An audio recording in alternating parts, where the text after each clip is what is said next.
Good morning everyone. तो कल मैंने आपको अनाउंस किया था कि that today I am going to start with the interpretation of statue this topic and book material मिल गया सबको? किसके पास नहीं मटेरियल? विशाल पीछे साइड रखी है किताब, वहाँ पे देखो तो।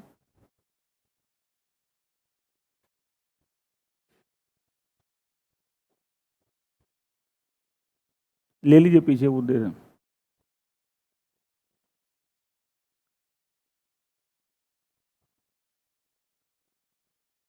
बेटा जो बच्चे ऑनलाइन लाइव हैं, आ, मैंने इस टॉपिक का सॉफ्ट कॉपी व्हाट्सएप ग्रुप में, जो फाउंडेशन में 2024 का व्हाट्सएप ग्रुप बना हुआ उसके अंदर शेयर कर दिया है। बाकी मैं इसको गूगल ड्राइव पे भी डलवा देता हूँ, तो वहाँ से आप रेफ़र कर सकते हैं। थोड़ी सी आवाज़ हल्की कम कर दो, हल्की से।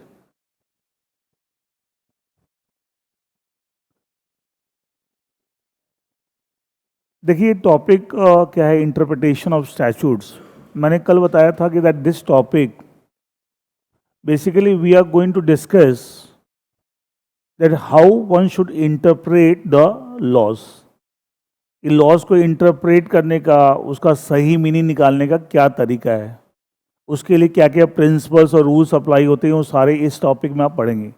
और आप एक चीज़ नोट कर रहे हैं, इस टॉपिक का जो नाम है इंटरप्रिटेशन ऑफ स्टैचूट्स, ये कोई एक्ट नहीं है। जैसे हम बोलते हैं companies act, Indian contract act, sale of goods act, ये कोई एक्ट नहीं है। ये it's a topic where we are going to discuss about all the principles, rules one has to apply in order to do the correct interpretation of the laws, the correct interpretation of the laws. That's a meaning of this particular topic, interpretation of statutes. और ये जो paper का जो दो part है, corporate law and other laws, तो ये other laws का पार्ट है। किसका है? अदर लॉज का पहला टॉपिक है interpretation of statutes. Now interpretation जो वर्ड है, इंटरप्रिटेशन का मतलब क्या है? It means to find out the meaning.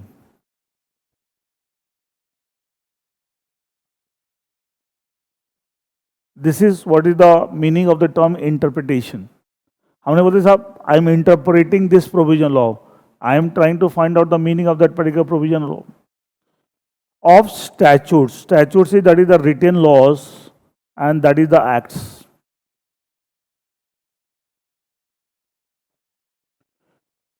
जितने भी एक्ट्स हैं, they are, you can say they are also called the statutes. Acts बोल सकते हैं, स्टैचूट्स बोल सकते हैं। कल मैं एक चीज बता रहा था, ये जितने भी एक्ट्स हैं, स्टैचूट कौन बनाता है? कौन बनाता है? लेजिस्लेचर। कल ही डिस्कस किया था, laws, all the laws are made by legislature.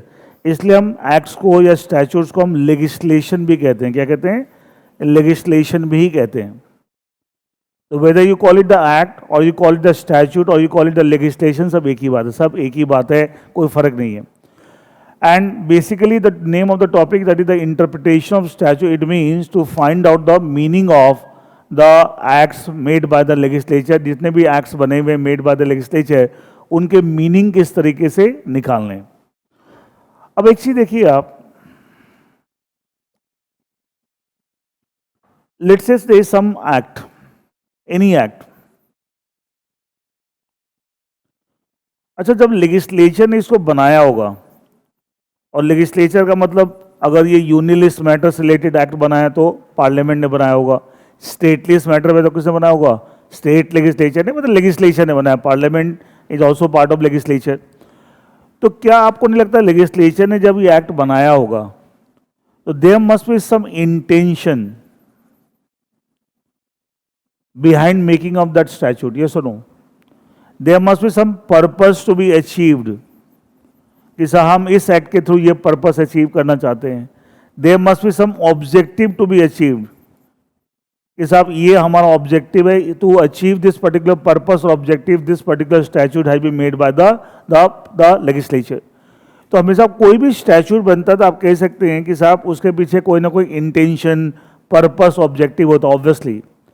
And in order to achieve that purpose, objective or the intention, the legislature has made a particular act.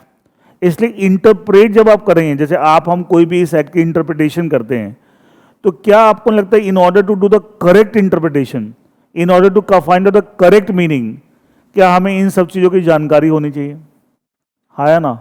कि लेजिस्लेचर ने क्या सोच के आपको वो एक्ट बनाया है, क्या उसके पीछे इंटेंशन है, क्या वो पर्पस अचीव करना चाहते हैं, व्हाट इज द ऑब्जेक्टिव।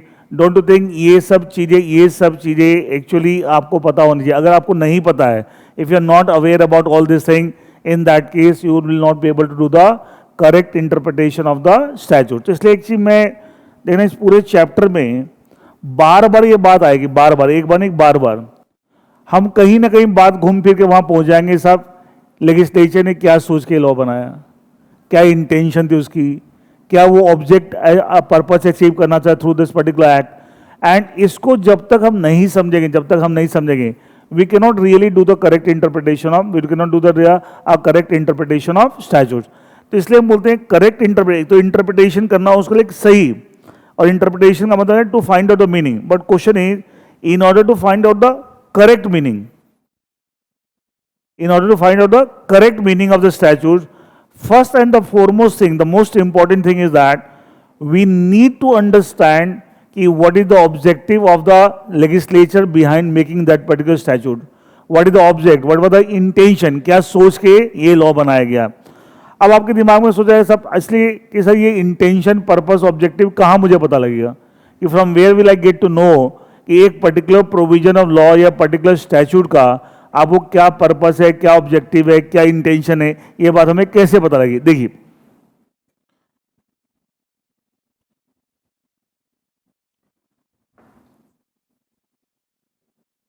जो स्टैच्यूट जिसको हम बोले एक्ट है, हर एक्ट में, एक तो मैं पहले एक्ट के बारे में बता रहा हूं, एंड जिसको हम स्टैच्यूट भी बोलते हैं टेक्निकली, इसके सेक्शन नंबर 1 में,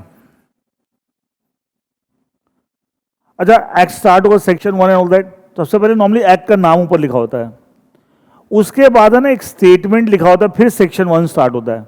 ये सब मैं आगे भी पढ़ाऊंगा, इसी चैप्टर में आएगा। It mean first the name of the act, then the purpose, ठीक है, एंड देन सेक्शन स्टार्ट होते हैं। और जहां पे ओवरऑल एक्ट का पर्पस दिया होता है उसको बोलते हैं प्रीएम्बल। क्या बोलते हैं? Preamble to the act. क्या बोलते हैं? प्रीएम्बल। इसका मतलब सबसे पहले बताइए, हर एक्ट के स्टार्टिंग में ही क्या प्रीएम्बल होता है? Even before section number 1, even before section number 1, पहले सेक्शन से पहले ही एक प्रीएम्बल होता है। प्रीएम्बल में क्या लिखा होता है? ओवरऑल उस पर्टिकुलर एक्ट को बनाने के पीछे क्या पर्पस और क्या ऑब्जेक्टिव है। तो एक तो मुझे ओवरऑल पूरे एक्ट के हिसाब से अगर समझना है कि क्या पर्पस ऑब्जेक्टिव, मुझे क्या रेफर करना पड़ेगा? उस एक्ट का, उस स्टैट्यूट का प्रीएम्बल। वो कहाँ दिया होता है?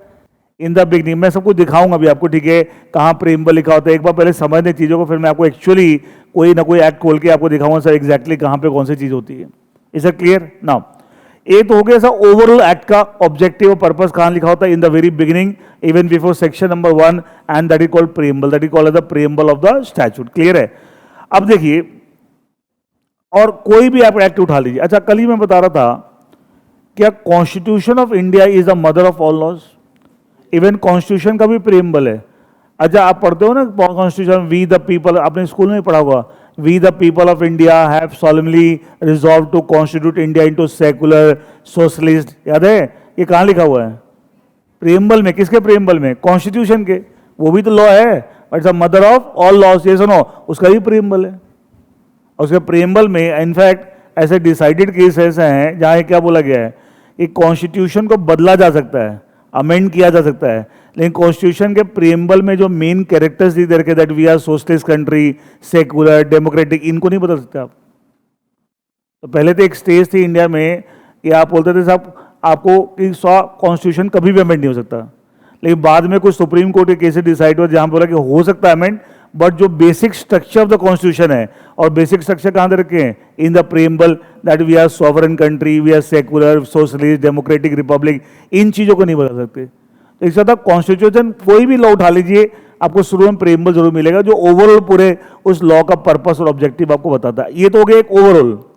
इसके अलावा जो अलग अलग सेक्शंस होते हैं, अलग अलग जो सेक्शंस होते हैं, अच्छा हर सेक्शन का जो कंटेंट है, क्या उसका भी कोई ऑब्जेक्टिव पर्पस है? हाँ या ना? हर सेक्शन का जो कंटेंट है, जो भी उस सेक्शन में लिखा हुआ है, क्या उसका भी कोई पर्पस है, ऑब्जेक्टिव है? ये सुनो, उसके लिए section wise we have one चीज called the statement of reasons and object. Statement of regions and object. A statement containing the regions, why that particular section provision has been made, what is the object to be achieved through that particular provision of the section. ये सब बातें कहाँ लिखी होती है? Statement of reasons and object. ये act का होता है, सेक्शन वाइज होता है? ये जो स्टेटमेंट होता है ये एक्ट का होता है, सेक्शन वाइज होता है? Section wise. और एक्ट का क्या होता है? प्रीएम्बल, जो स्टार्टिंग सेक्शन नंबर 1 से पहले लिखा होता है. तो प्रीएम्बल तो एक्ट में ही लिखा होता है, इवन सेक्शन नंबर 1 से पहले, बट ये एक्ट में नहीं लिखा होता है. It is not written in the act, ये अलग से होता है.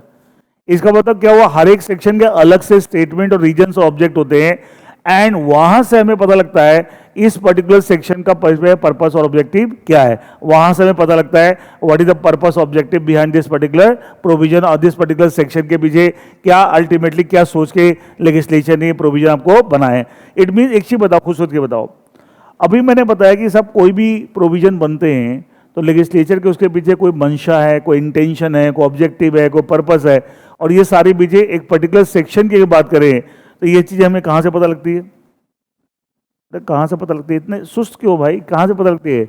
स्टेटमेंट ऑफ, जब statement of reasons and object, participate in the class. ठीक है, ये वन साइडेड कम्युनिकेशन नहीं है, मैं बोल रहा हूँ आप सुन के चले गए. ठीक है, मैं फाउंडेशन बोलता ना, प्रवचन नहीं हो रहा है. ठीक है, ये बाबा जी ने बोल दिया, और लोग बोलते हैं बोलने नहीं देते ज़्यादा. वो अच्छा कोई ज़्यादा वो क्वेश्चन करता है ना तो पता क्या बोलते हैं?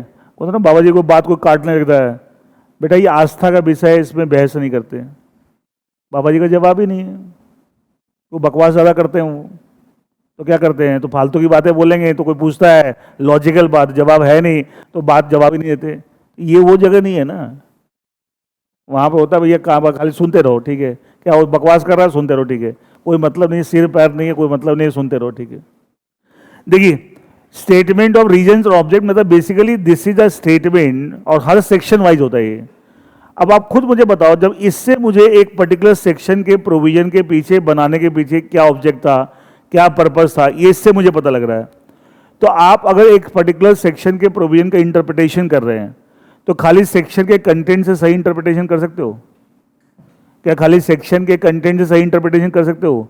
क्या साथ में ये भी देखना पड़ेगा? ये सुनो, और भी बहुत सारी चीजें हैं, अभी धीरे धीरे आपको पता लगेगा. Lot of things will discuss under this chapter. ये ओवरऑल पूरा चैप्टर का पर्पस ही क्या है? आपको ये समझाना है कि साहब लॉ पढ़ते कैसे हैं. इसका तो ये भी रेफर करना पड़ेगा. और ये क्या एक्ट में लिखा हुआ है? नहीं, ये सेपरेटली होता है. अब सोच के देखो, ज्यादातर लोग, बच्चे तो छोड़ो, बच्चों को तो मैं क्या बोलता, टीचर जो लॉ पढ़ाते हैं उनका लॉ का मतलब पता क्या होता है? साहब जो आपको एक्ट में लिखा हुआ सेक्शन में, उसको अंग्रेजी में जो लिखा हुआ उसको हिंदी में मैंने ट्रांसलेट कर दिया, वही लॉ उसके साथ. बस वो लॉ नहीं, वो बकवास कर रहा है. सही बताऊं, एकदम मतलब बकवास कर रहा है, उसको समझ ही नहीं लॉ क्या चीज है. वो लॉ ये थोड़ी, ये तो ट्रांसलेशन आप कर रहे हैं इंग्लिश का हिंदी. ठीक है, एंड मैक्सिमम लोग के दिमाग में टीचर्स ऐसा बोलते थे, बच्चे भी सीख जाते हैं. बट टीचर ही ऐसा बोलेगा तो क्या बच्चे जो उनसे पढ़ रहे हैं वो ये सीख जाते हैं कि लॉ का मतलब है ट्रांसलेशन हिंदी में कर लिया, ये लॉ हो गया. But this is not what the law is. ठीक है, एंड मैं से बोलता हूँ अगर लॉ इतना ऐसा होता तो हर अंग्रेजी का टीचर क्या बन जाता? लॉ का टीचर बन जाता. उसकी तो इंग्लिश अच्छी है. फिर वकीलों को लोग इतनी मोटी मोटी फीस क्यों देते? सोच के बताइए, वकीलों की इतनी मोटी मोटी फीस कुछ तो है अलग. ये सुनो, अगर इतना सिंपल होता तो why the people are paying so much of high fees. ठीक है, any person who has a good command over the English he can. अच्छा आपको एक चीज बात चली तो एक बात बताता हूँ, आई थिंक आपको शायद पता भी हो. क्या एक कोई भी पर्सन अगर वो कोर्ट में केस होता है, उस केस में अगर वो खुद पार्टी है, अगर वो खुद पार्टी है, मतलब ए वर्सेस बी केस है, तो पार्टीज कौन है केस में? ए और बी. तो ए अगर अपना केस खुद लड़ना चाहे लड़ सकता है इवन सुप्रीम कोर्ट में, irrespective of this fact what is his qualification. चाहे वो इलिटरेट हो, आज तक स्कूल नहीं गया हो, वो भी लड़ सकता है, कोई मनाही नहीं है.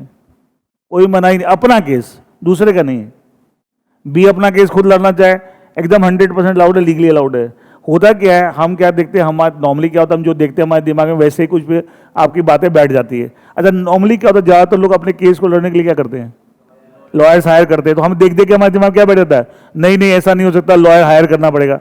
एक लॉजिक उसको देखिए, ए वर्सेस बी केस, अगर ए ने एक्स को लॉयर को हायर किया तो actually party to the case X है, ए है.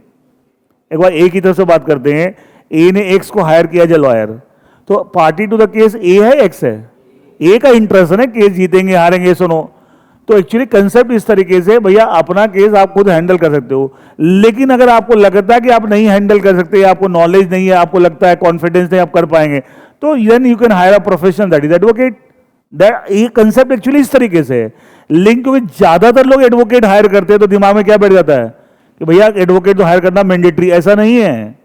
तो आप अपना केस, अब मैं बोल रहा हूं कि अगर लॉ इतना सिंपल होता कि प्लेन ट्रांसलेशन है, तो जो भी आदमी ठीक ठाक पढ़ा लिखा है और थोड़ी बहुत अंग्रेजी जानता है, क्या वो अपना केस खुद नहीं फाइट कर लेता?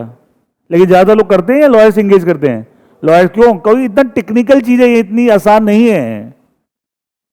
जब लॉ तो अलाउ करा कि आप अपना केस खुद फाइट कर सकते हो, तो कोई ठीक ठाक पढ़ा लिखा है, अच्छा कोई डॉक्टर है, कोई इंजीनियर है, ठीक ठाक अच्छा पढ़ा लिखा है, अंग्रेजी भी जानता होगा, ठीक है, क्या वो खुद केस अपना फाइट करते हैं? क्या नहीं कर पाते?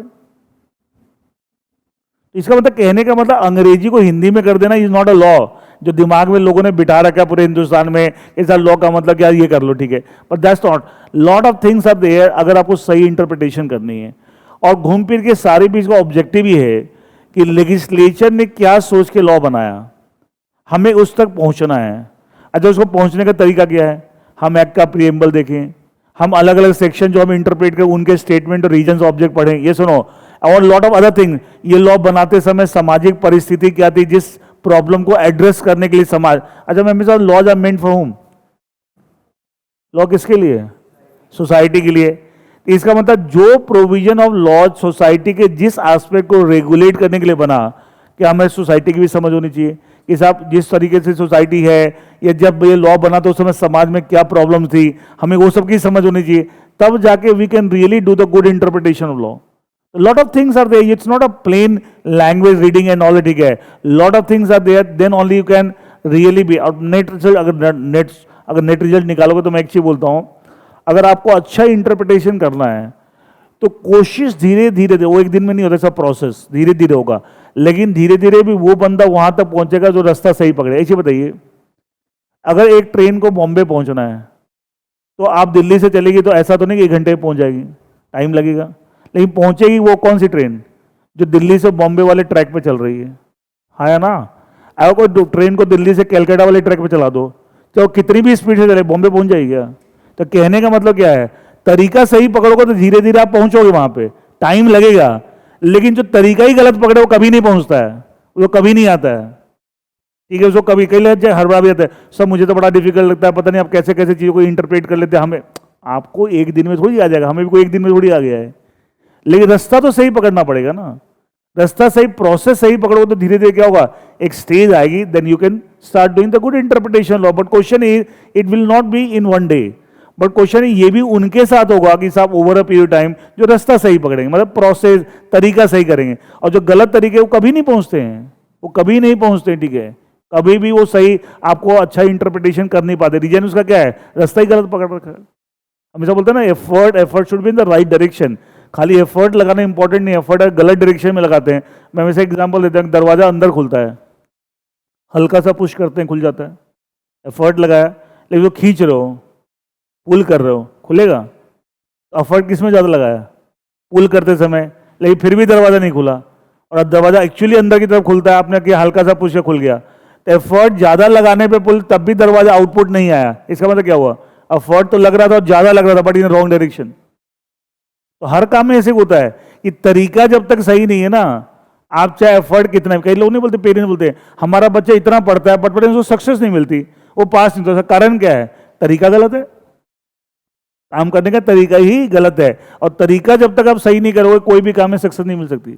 तो वैसे सब्जेक्ट को पढ़ने का एक तरीका है, लॉ को पढ़ने का एक तरीका है, एक सिस्टम है, और आप उस तरीके को नहीं फॉलो करेंगे उठ पटांग तरीके, तो क्या कभी भी सक्सेस नहीं मिल सकती, मतलब कभी भी आप अच्छी इंटरप्रिटेशन नहीं कर सकते, नॉट पॉसिबल, ठीक है, आप कहीं पहुंच ही नहीं पाएंगे वहां पे, कोई तरीका ही सारा उल्टा सीधा है। एनीवे, तो कहने का नेट रिजल्ट ये है कि साहब हमें सबसे पहले ये समझना पड़ता है कि साहब लेजिस्लेचर ने लॉ क्यों बनाया, क्या ऑब्जेक्टिव है, क्या पर्पज है, बातें सारी समझनी पड़ती है, तब जाके। मैं एक छोटा सा एग्जाम्पल आपको देता हूं।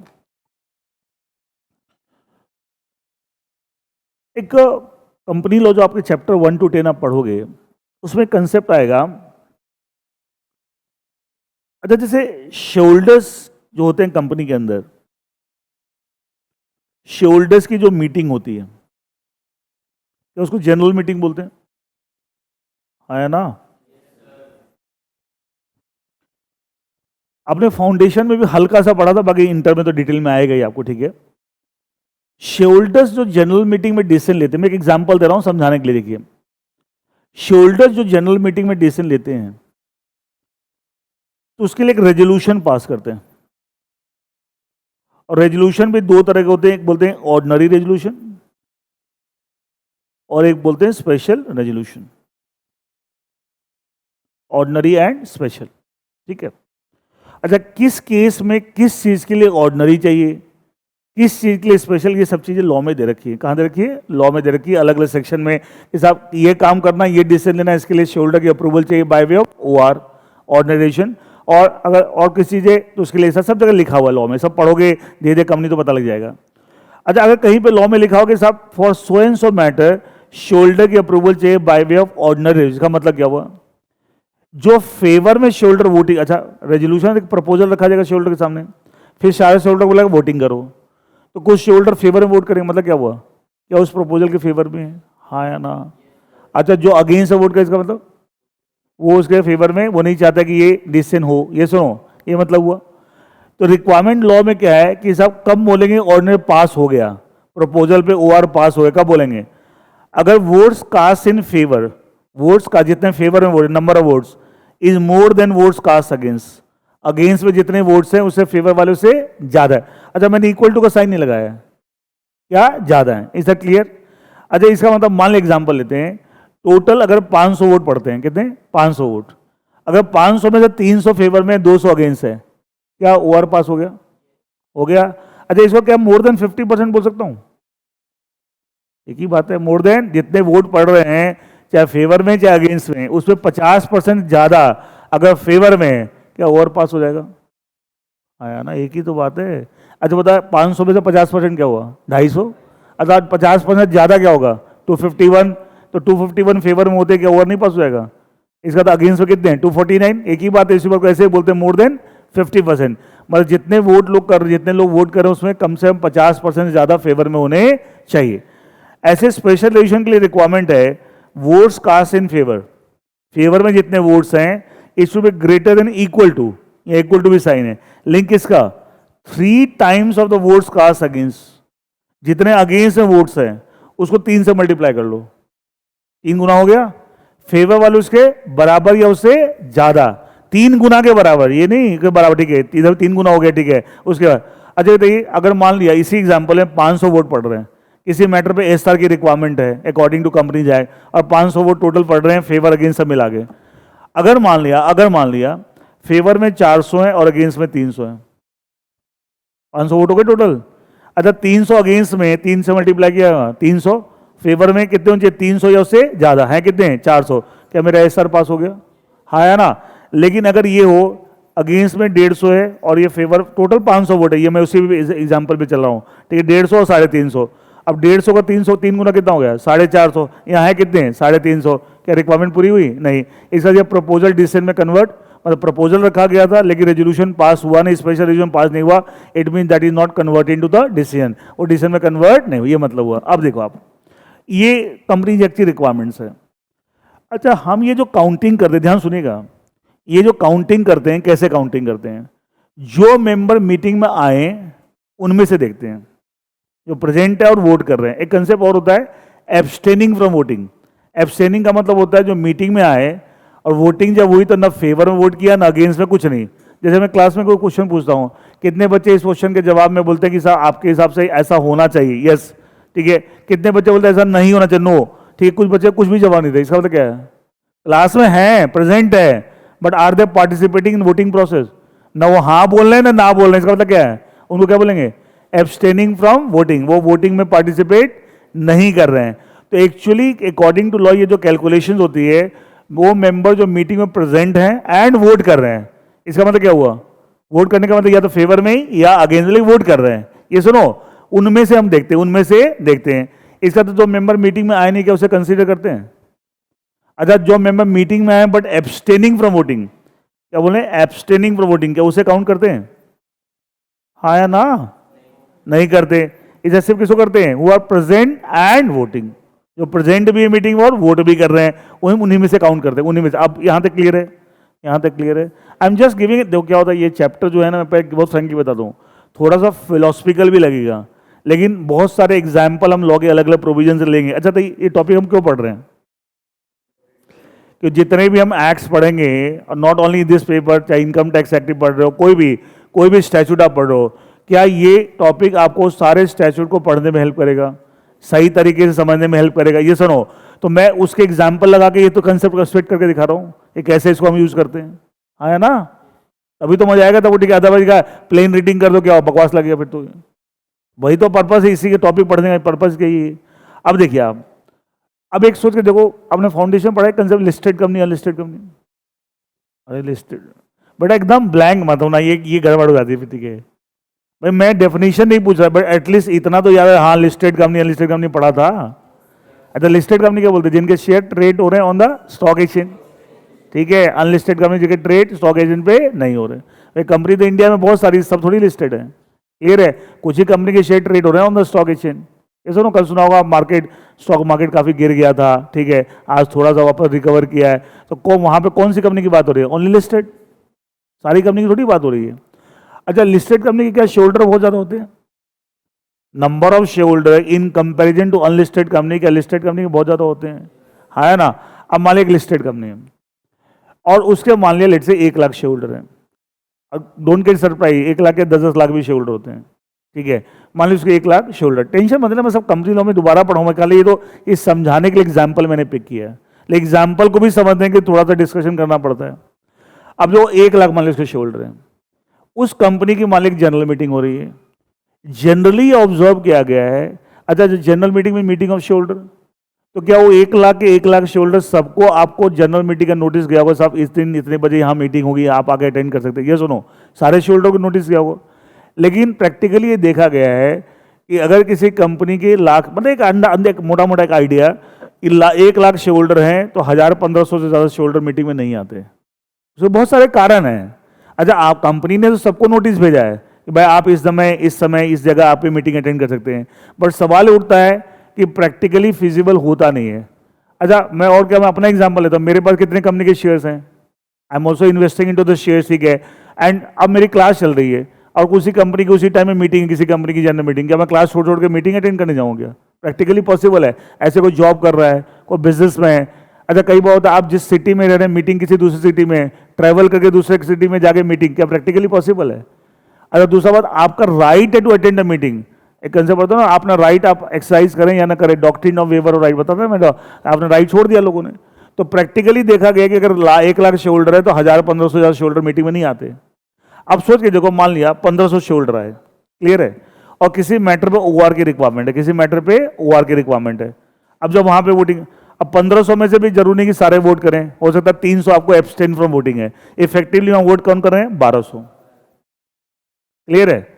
अच्छा, किसी मैटर पे ओआर की रिक्वायरमेंट है, अगर इस 1200 में 700 फेवर में और 500 अगेंस्ट, क्या ओवर पास हो गया? आया ना? और अगर किसी मैटर पे एसआर की, उस जनरल मीटिंग में कई सारे मैटर ट्रांजेक्ट हो सकते हैं, किसी मैटर में मान लिया एसआर की रिक्वायरमेंट है, स्पेशल रेजुलेशन, अगर मान लिया 900 फेवर में या 300 अगेंस्ट है, क्या एसआर पास हो गया? आया ना? कोई देखो 3 गुना या उससे ज्यादा, ये सुनो हो गया। अब देखो आप इफेक्टिवली, तुम देखो यहां कितने मेंबर ने सपोर्ट किया उस प्रपोजल को? 700। यहां कितने ने किया? 900। और कंपनी के टोटल मेंबर कितने हैं? 1 लाख। पता ना, कंपनी का मान लिया एग्जाम्पल 1 लाख, इसका जो मेंबर उस प्रपोजल को सपोर्ट कर रहे हैं, क्या even they are less than 1% of the total number of members? अच्छा, कंपनी के 1 लाख मेंबर है, 1% कितना हो? 1000, उससे भी कम है। इसका 1% से भी कम शेयर होल्डर जो डिसीजन ले रहे हैं वो आप, अच्छा था, अब जब एक वो रेजोल्यूशन जब पास हो जाएगा तो ये खाली उन शेयर होल्डर का रेजोल्यूशन या पूरा कंपनी का डिसीजन है? कंपनी का। अच्छा, will it be binding on the entire 1 lakh share holder? अच्छा, वो बाकी शेयर होल्डर बोल सकते जी हमने तो हाँ नहीं बोला था इसके लिए। भैया आपको बुलाया तो गया था, आप नहीं आए, वो आपकी प्रॉब्लम है। ये सुनो, you can not take this kind of excuse. ये सुनो, अब वो कंपनी का डिसीजन है, माना जाएगा पूरे 1 लाख मेंबर का डिसीजन है, ये सुनो, लेकिन don't to think it's a very ridiculous situation. Don't to think ये बहुत ही एब्सर्ड सिचुएशन है कि 1% से भी कम जो लोग डिसीजन ले रहे हैं वो पूरे कंपनी के 100% शेयर होल्डर का डिसीजन माना जा रहा है। यस और नो? क्या इट्स अ गुड सिचुएशन और बैड सिचुएशन? Bad situation. अब इस प्रॉब्लम को एड्रेस करने के लिए, इस प्रॉब्लम को सॉल्व करने के लिए बाद में जब ये प्रॉब्लम चल रही थी तो कंपनी एक्ट में कंसेप्ट इंट्रोड्यूस किया गया, passing of resolution bye postal ballot. Passing of resolution bye postal ballot.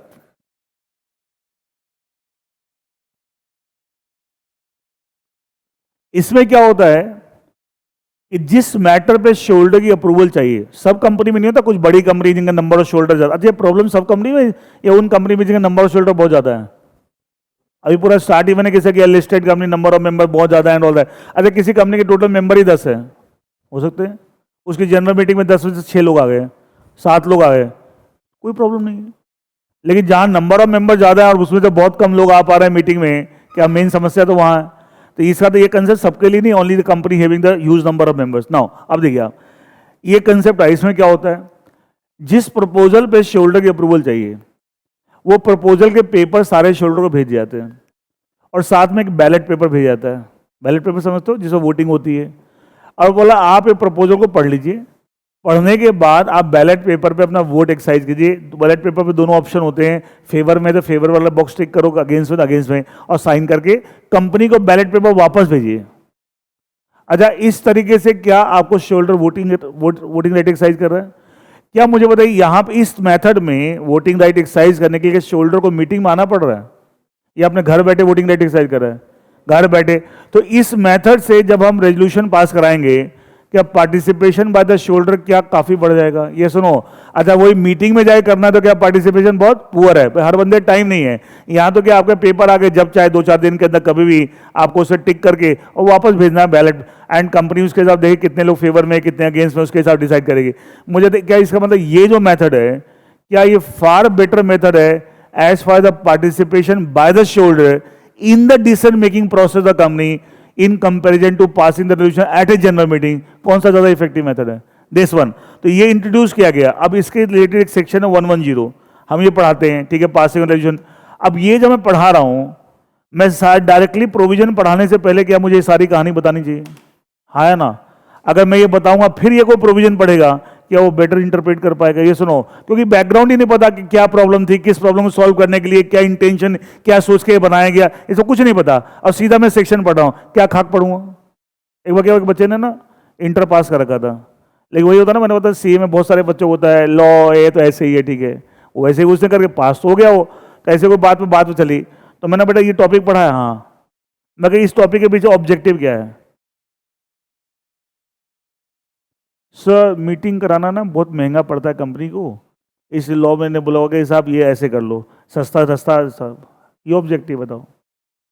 पास भी है वो, ठीक है, देखो क्या था, खाली पास हो जाने से नहीं कुछ नहीं होता है। जब आप लोगों से बात करोगे तो आपकी औकात नप जाती है 2 मिनट के अंदर। आप मुंह खोलते हो ना, आपकी औकात नप जाती है ऊपर से लेकर नीचे तक, आप क्या चीज हो। तो सामने वाला इंटरव्यूज वगैरह में वो थोड़ी देखते हैं, इंटरव्यू में देखिए। अच्छा, कई लोगों को ये भ्रम होता है कि मेरे नंबर बड़े अच्छे आए हैं। अच्छा, और उल्टा हो जाता है, नंबर अच्छे हैं और कंसेप्चुअली आप वीक हैं। अच्छा, नंबर आए तो जब आपका, आपसे पहले क्या आपका रिज्यूमे पहुंचता है ना? कहीं भी अप्लाई करते हो पहले वहां के एचआर डिपार्टमेंट को आपका रिज्यूमे पहुंचेगा। इसका जब आप इंटरव्यू पैनल के सामने जाओगे, चाहे वो आर्टिकलशिप के लिए हो चाहे जॉब के लिए हो, ठीक है, तो आपसे पहले आपका रिज्यूमे वहां पहुंच चुका है। अच्छा, रिज्यूमे में आपने अपने बारे में बड़ी बड़ी बड़ाइयां ठोक रखी हैं, मैं फलाना हूं, मैं ढिकना हूं। कई लोग हॉबीज लिखते हैं, क्या क्या। अच्छा, हॉबीज रीडिंग नॉवेल्स, वो जो होता है which novels do you read, ठीक है, what are your favourite and all that, वो 2 किताब के नाम नहीं बता पाता। 2 मिनट में औकात पता लगा झूठ बोल रहा है। कई लोग ना छेप देते हैं इधर उधर, कुछ कुछ लिख देते हैं, ठीक है, डोंट डू दिस, ठीक है। आपका अब वहां पहुंचा बायोडाटा, आप वहां पे नंबर भी आ रहे हैं कि जी मेरे फाउंडेशन में ही आया था, मेरी ऑल इंडिया रैंक भी आई थी, फलाना नंबर आया था। अब जब ये सब आप लिखते हो तो सामने वाले की एक्सपेक्टेशन क्या होती है? क्या भैया बंदा तो जबरदस्त होगा। और जब वो मुंह खोलता है तो औकात पता लग जाती है, तो और डबल निगेटिव हो जाता है। बता दो मैं आपको, डबल निगेटिव हो जाता है। ये क्या है, नंबर तो इतने आ रहा है, क्या कुछ नहीं है। तो ये कई भ्रम में, ये सब कई लोगों को बड़ा भ्रम होता है, और हमारे तो नंबर आए। और सबसे बड़ा भ्रम तो ये सीबीएसई क्रिएट करती है, जो 10-12 में फ्री में नंबर बांट बांट के, ठीक है। हाँ, ये मतलब शुरू से बोलता हूँ कि एक बहुत गलत तरीका है। ये दिमाग में लोग के बहम क्या पाल दिया कि साहब हम पता नहीं कितने इंटेलिजेंट हैं, ठीक है। अच्छा, एक जितने नंबर आपने लाए होंगे, अपने पेरेंट्स से पूछना कि उनके जमाने में इतने नंबर आते थे बोर्ड एग्जाम में, पूछना। आते थे क्या? नहीं। अच्छा ये मत बोलना कि पेरेंट्स हमारे उस जमाने के लोग इतने होशियार नहीं, हम ज़्यादा होशियार हैं, हमें पता है। अभी तो सारे बोर्ड के आपस में कंपटीशन चल रहा है कि भैया हम अपना रिजल्ट बेहतर दिखाएं, उस चक्कर में क्या है फ्री में नंबर दे रहे हैं। उसका फायदा क्या? अननेसेसरी फायदा किसको? और बच्चों ये इस बात में लगे हुए हैं। सीबीएसई ये दिखाना चाहता है कि हमारा रिजल्ट बेटर है, रिजल्ट बेटर के चक्कर में क्या कर रहे हैं? नंबर ज़्यादा दे रहे हैं। इतना एक्सपेक्ट, बच्चे को नंबर मिलना नहीं चाहिए लेकिन गड़बड़। अच्छा क्यों ऐसा होता है? जो बच्चे 12th के अंदर इतने इतने नंबर लेके आते हैं, यहाँ पे जो प्रोफेशनल कोर्स ज्वाइन करते हैं वो आगे फेल हो जाते हैं, क्यों ऐसा होता है? तुम्हारे साथ भी फाउंडेशन में बहुत सारे बच्चे होंगे जिनके 12th में अच्छे ठीक ठाक नंबर होंगे, ठीक है, और फेल हो गए फाउंडेशन में, ऐसा क्यों हुआ? जो इतना इंटेलिजेंट बच्चा था, सीबीएसई ने तो बहुत बड़ा उसको हथियार दे दिया, भैया तुम बहुत बड़ी चीज़ हो, बहुत बड़ा मेडल दिया था, ये क्यों फेल हो गया? वो गलत है ना। इसका मतलब क्या? वो है नहीं, वो उस तरह का इंप्रेशन आप क्रिएट कर रहे हैं। अच्छा ये बहुत बड़ी गड़बड़ चीज़ है। एक तो मेरी कोई कमी है और मुझे पता है कि मेरी कमी है, और अगर मेरी कमी और मेरे को ये पता नहीं है, और बहुत खतरनाक चीज़ है ये बात समझना इस चीज़ को, ठीक है? कि मेरी कोई कमी है और मुझे लगता है कोई कमी नहीं है, ये बहुत खतरनाक चीज़। वो जिंदगी में हमेशा परेशान होता है वो आदमी। एटलीस्ट ये पता हो कि मेरी ये कमी है तो मैं इंप्रूव करने की तो कोशिश करूंगा, लेकिन मुझे यही नहीं पता, मुझे लग रहा है कि जी मेरी तो कमी नहीं तो मेरी खूबी है, और है वो कमी, अल्टीमेटली बार बार सफर करेगा वो बंदा। तो सही चीज तो बताओ कम से कम, ये गलत बता के तो और प्रॉब्लम है। Cheating is kind of cheating. Anyway अब देखो वो बच्चा क्या बोला, सब सस्ता पड़ता, बताइए। अब पढ़ तो लिया लेकिन क्या होता है? समझ नहीं है। अब इतनी सारी चीजें कि पहले क्या समस्या थी, कैसे प्रॉब्लम आती थी इंडस्ट्री में, उस प्रॉब्लम को एड्रेस करने के लिए प्रोविजन लाया गया, जिससे क्या पार्टिसिपेशन शोल्डर का इंप्रूव करे। ये मीटिंग में जाने की होती है, आप बैठे बैठे घर पे वोटिंग राइट, और ऑब्वियसली इसमें क्या दिक्कत है भाई? इसमें क्या दिक्कत है वोटिंग राइट एक्सरसाइज करने में? दिक्कत तो तब थी नहीं कि भाई टाइम निकाल के मीटिंग अटेंड करना एंड ऑल दैट, यहाँ तो घर पे आपका वोट आ रहा है। तो ये ऑब्जेक्टिव इज वाज, अगर ये जब पढ़ रहे हैं तो इसके पीछे ऑब्जेक्टिव क्या है? To improve the participation of the shoulder in the decision making process, but to understand that. अब ये सेक्शन में थोड़ी लिखा हुआ है टू इंप्रूव द पार्टिसिपेशन, ये थोड़ी लिखा हुआ है। इसके पीछे एक स्टेटमेंट और रीजन ऑब्जेक्ट पढ़ना पड़ता है कि सब ये क्यों लाया गया था, मतलब सेक्शन वाइज होता है। And then you get to know about the intention of the legislature behind this section, and then you can do the correct interpretation. But question, if you are not able to do and you are only plain reading the section, all that कुछ नहीं है, बकवास है, तो time pass है। Is it clear to everyone? That's just one example कि एक दो ऐसे तो 72 चीजें आती रहेंगी, बट एक शुरू स्टार्ट के देख पता तो लगी हम क्या बात कहना चाह रहे हैं। Anyway, देखिए एक बार मटेरियल जो आपको मिला देखिए उसके अंदर। अच्छा एक बात और ध्यान रखिएगा, जो वर्ड इंटरप्रिटेशन है इसको हम एक वर्ड और यूज करते हैं इसके लिए, इंटरप्रिटेशन के, कंस्ट्रक्शन। आप कह सकते interpretation of statutes also called है कंस्ट्रक्शन ऑफ स्टैट्यूट्स। कह सकते इंटरप्रिटेशन और कंस्ट्रक्शन सिनोनिम्स है। क्या है? हिंदी बोलते हैं पर्यायवाची। लेकिन एक चीज अगर आप इस चीज समझते, आई डोंट नो, पर्यायवाची का मतलब होता है सिमिलर वर्ड्स होते हैं, आइडेंटिकल नहीं होते, थोड़ा सा फर्क होता है उन शब्दों में, थोड़ा थोड़ा फर्क होता है, ठीक है? ठीक है आपको। तो इंटरप्रिटेशन और कंस्ट्रक्शन एक्चुअली सिमिलर वर्ड्स हैं, हम कंस्ट्रक्शन स्टैट्यूट भी बोलते हैं, बट एग्जैक्टली सेम नहीं, थोड़ा सा इसमें डिफरेंस है। बट क्योंकि मोरलेस सेम है इसलिए हम दोनों टर्म्स को इंटरचेंजेबली यूज करते हैं। जैसे एक चीज बताइए, क्या कंपनी के मेंबर और शेयर होल्डर क्या आप इंटरचेंजेबली यूज करते हैं? हाँ ना, जो मेंबर है वही क्या है शेयर होल्डर, जो शेयर होल्डर वही क्या है मेंबर है, ये सुनो हमें। लेकिन क्या टेक्निकली दोनों में थोड़ा सा एक डिफरेंस है? Can there be a company without share capital? अब आप पढ़ोगे इंटर में, थोड़ा सा फाउंडेशन में भी, company limited by guarantee having share capital, not having share capital. अगर कंपनी विदाउट शेयर कैपिटल है तो वहां पे क्या शेयर होल्डर हो सकता है? क्या शेयर होल्डर का मतलब holding the share the company. और कंपनी की जब शेयर कैपिटल नहीं है तो यह कंपनी शेयर इशू कर सकती है क्या? जब कंपनी शेयर इशू नहीं करेगी तो शेयर होल्डर कैसे बनेगा? लेकिन क्या मेंबर होगा? तो क्या वहां मेंबर और शेयर होल्डर, उस मेंबर उसको तो मेंबर तो बोलेंगे बट शेयर होल्डर नहीं बोल सकते। इसलिए तो क्या मेंबर शेयर होल्डर में टेक्निकली डिफरेंस है? ये सुनो, लेकिन ज्यादातर केसेस में जो मेंबर है वही क्या है? शेयर होल्डर है, और जो शेयर होल्डर है वही मेंबर। तो क्या ये दोनों टर्म क्या यूज होते हैं? Interchangeably, but there is a technical difference, there is a technical difference. Exactly उसी तरीके से कंस्ट्रक्शन और इंटरप्रिटेशन हम इंटरचेंजेबली यूज करते हैं, क्योंकि मोर और लेस मीनिंग सेम, बट थोड़ा सा दोनों में एक फर्क है। और वो क्या फर्क है हम लास्ट में, इस चैप्टर के लास्ट में डिस्कस करेंगे, what is the technical difference between the construction and the interpretation, but otherwise in दोनों टर्म्स को हम इंटरचेंजेबली यूज करते हैं। क्लियर है? देखिए सबसे पहले meaning of interpretation of statute देखिए आपको, meaning of interpretation of statute. Statute is defined, statute कैसे डिफाइन कर रहे हैं? As the will of the legislature. अच्छा अभी मैंने बताया क्या जितने भी स्टैच्यूट्स एक्ट हैं बनाए किसने? लेजिस्लेचर ने। तो क्या लेजिस्लेचर उसके थ्रू अपनी इच्छा जाहिर कर रहा है कि सब वो क्या चाहता है and all that? Will means इच्छा, ठीक है। नहीं बोलते सब इसकी आपकी क्या विल है, आप क्या चाहते हो, ठीक है। तो क्या कहते थे? इस अ विल। अच्छा ये ओरल है राइटिंग में? राइटिंग में, तो इसको ऐसे बोलते हैं रिटन। देखिए बोला a statute is the written will of the legislature. Statute is the written will. Obviously it is in a all the statutes are in writing. अभी मैंने क्या लिखा था? Statute is written laws, that is the acts. इसलिए हम बोलते हैं statute nothing but the written will of the legislature.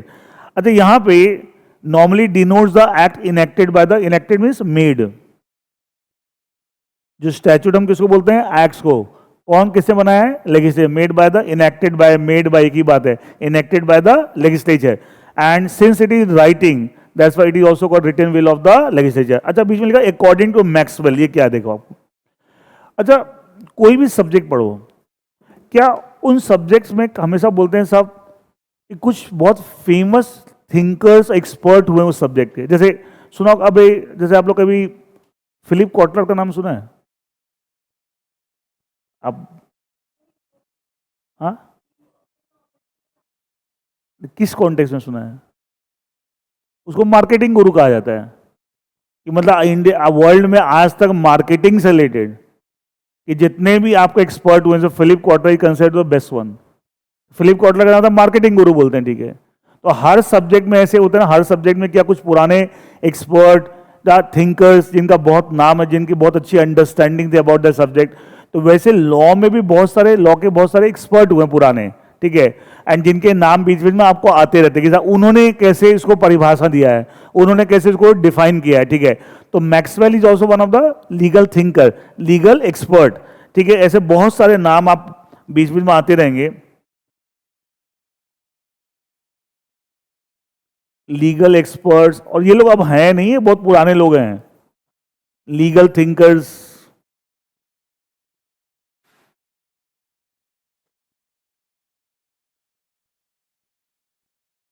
ठीक है, जैसे एक लीगल थिंकर पहले रहे हुए सैलमन, बहुत सारे हैं ऐसे। ऑस्टिन, लिखना तो नाम लिख सकते हो, kelvin,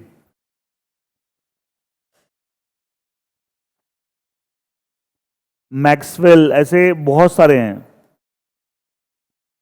these have been the various legal experts और legal thinkers. Salmon, Austin, Kelvin, बहुत सारे और भी, मैक्सवेल, और भी बहुत सारे मिल जाएंगे।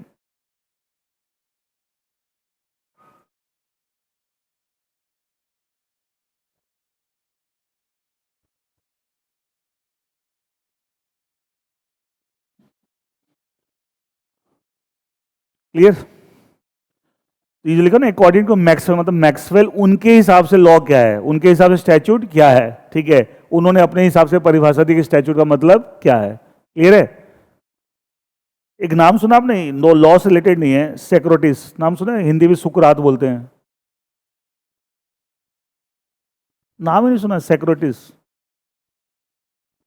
मतलब फिलॉसफी की जब बात करें, नॉट लॉ, फिलॉसफी की बात करते हैं, तो वर्ल्ड के आज तक जितने फिलोसफर्स हुए हैं उसमें सेक्रेटिस का नाम सबसे ऊपर आता है, टॉप पे आता है, टॉप के फिलोसफर्स के नाम आता है। इनकी एक बड़ी अच्छी लाइन है, अगर आप सुनिए आपने, देखो, बहुत कम लोग को पता है कि उन्हें नहीं पता है। क्या मतलब हुआ?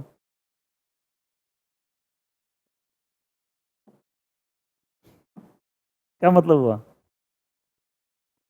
अभी मैं क्या बोला था थोड़ी देर पहले कि आपकी अगर कोई वीकनेस भी है तो उसका आपको पता होना चाहिए।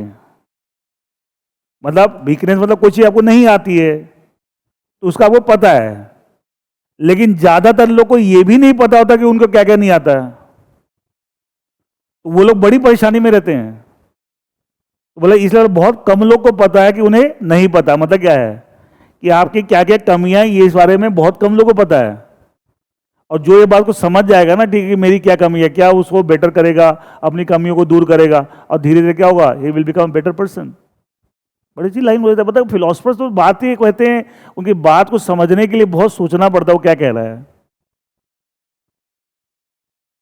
इनमें देखिए ये बहुत सारे लीगल थिंकर्स हुए, ठीक है, एंड तो according to Maxwell, one of the legal thinker, उन्होंने स्टैच्यूट कैसे डिफाइन किया, statute according to this person is the will of the legislature.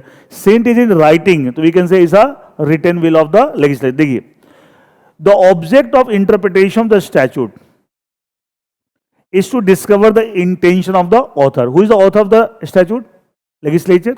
जिसने बनाया है कौन है? That is the legislature. That is the legislature. Purpose क्या हमारा interpretation का? To discover, to find out the intention of the author of the statute. And who is the author of the statute? That is the legislature. Consequently, the interpretation or construction, बता रहे हैं interpretation और construction ही बोलते हैं. The interpretation or construction should be as near to the minds and apparent intention of parties as possible as the law. मतलब क्या हुआ, जो सोच के लेजिस्लेचर ने वो आपको स्टैच्यूट बनाए हैं उनके हिसाब से आपको इंटरप्रिटेशन करनी चाहिए। अगर आप वैसे इंटरप्रिटेशन करते हैं then only you are doing the correct interpretation of. मैं एक लाइन हमेशा बोलता हूं, जिस दिन आप लेजिस्लेचर का माइंड रीड करना शुरू कर दोगे कि उन्होंने क्या क्या सोच के वो लॉ बनाया, आप बहुत अच्छी लॉ इंटरप्रेट कर जाओगे। You will start really doing the good interpretation of the law, and उसके लिए you have to read the, and for that धीरे धीरे over a process है कि धीरे धीरे घूम फिर के भाई पता इंटेंशन ऑफ द लेजिस्लेचर को समझना ही पड़ेगा, कोई ऑप्शन नहीं है आपका। देखिए according to Salmond, again a legal thinker, बताया था इंटरप्रिटेशन और कंस्ट्रक्शन, ये बताया कंस्ट्रक्शन ही बोलते हैं इंटरप्रिटेशन को। इंटरप्रिटेशन और construction is the process by which the courts, अच्छा courts are also doing the interpretation law, courts are making the law, interpreting the law. Inter law बनाने वाला तो लेजिस्लेचर है, कोर्ट तो जुडिशरी का पार्ट है, कोर्ट क्या है, जुडिशरी का पार्ट है। इंटरप्रिटेशन और construction is the process by which the court seeks to ascertain the meaning of the legislation. अभी बताया statute, act, legislation through the medium of the authoritative forms in which express, मतलब क्या है, जिस तरीके से उसे एक्सप्रेस किया गया है, जिस तरीके से लिखा गया है उसके हिसाब से उसकी इंटरप्रिटेशन की जाती है। Courts are doing that, and again फिर वही बात है, जिस चीज को ध्यान में रखते हुए लेजिस्लेचर ने वो लेजिस्लेशन बनाए हैं उसको उसी तरीके से इंटरप्रेट करना, that should be the right approach of doing the interpretation of the statutes. Is that clear everyone? Is that clear? Next, it is rightly said that while interpreting a statute, जब statute को interpret किया जा रहा है, a जज, judiciary, court must not alter the material of it given, मतलब जिस चीज से वो लॉ बना हुआ, जो लॉ के कंटेंट्स है उसको बदलना नहीं है, but he can should iron out the creases, मतलब जो सलवटे हैं, जो कंफ्यूजन है उसको दूर करना उसका रोल है। एक चीज बताओ, जब कोर्ट्स में केसेस आते हैं जुडिशरी, तो courts while deciding the cases, while interpreting, अच्छा डिसाइड करने में वो क्या कर रहे हैं, लॉ के प्रोविजन को इंटरप्रेट कर रहे हैं, लॉ के प्रोविजन को इंटरप्रेट कर रहे हैं।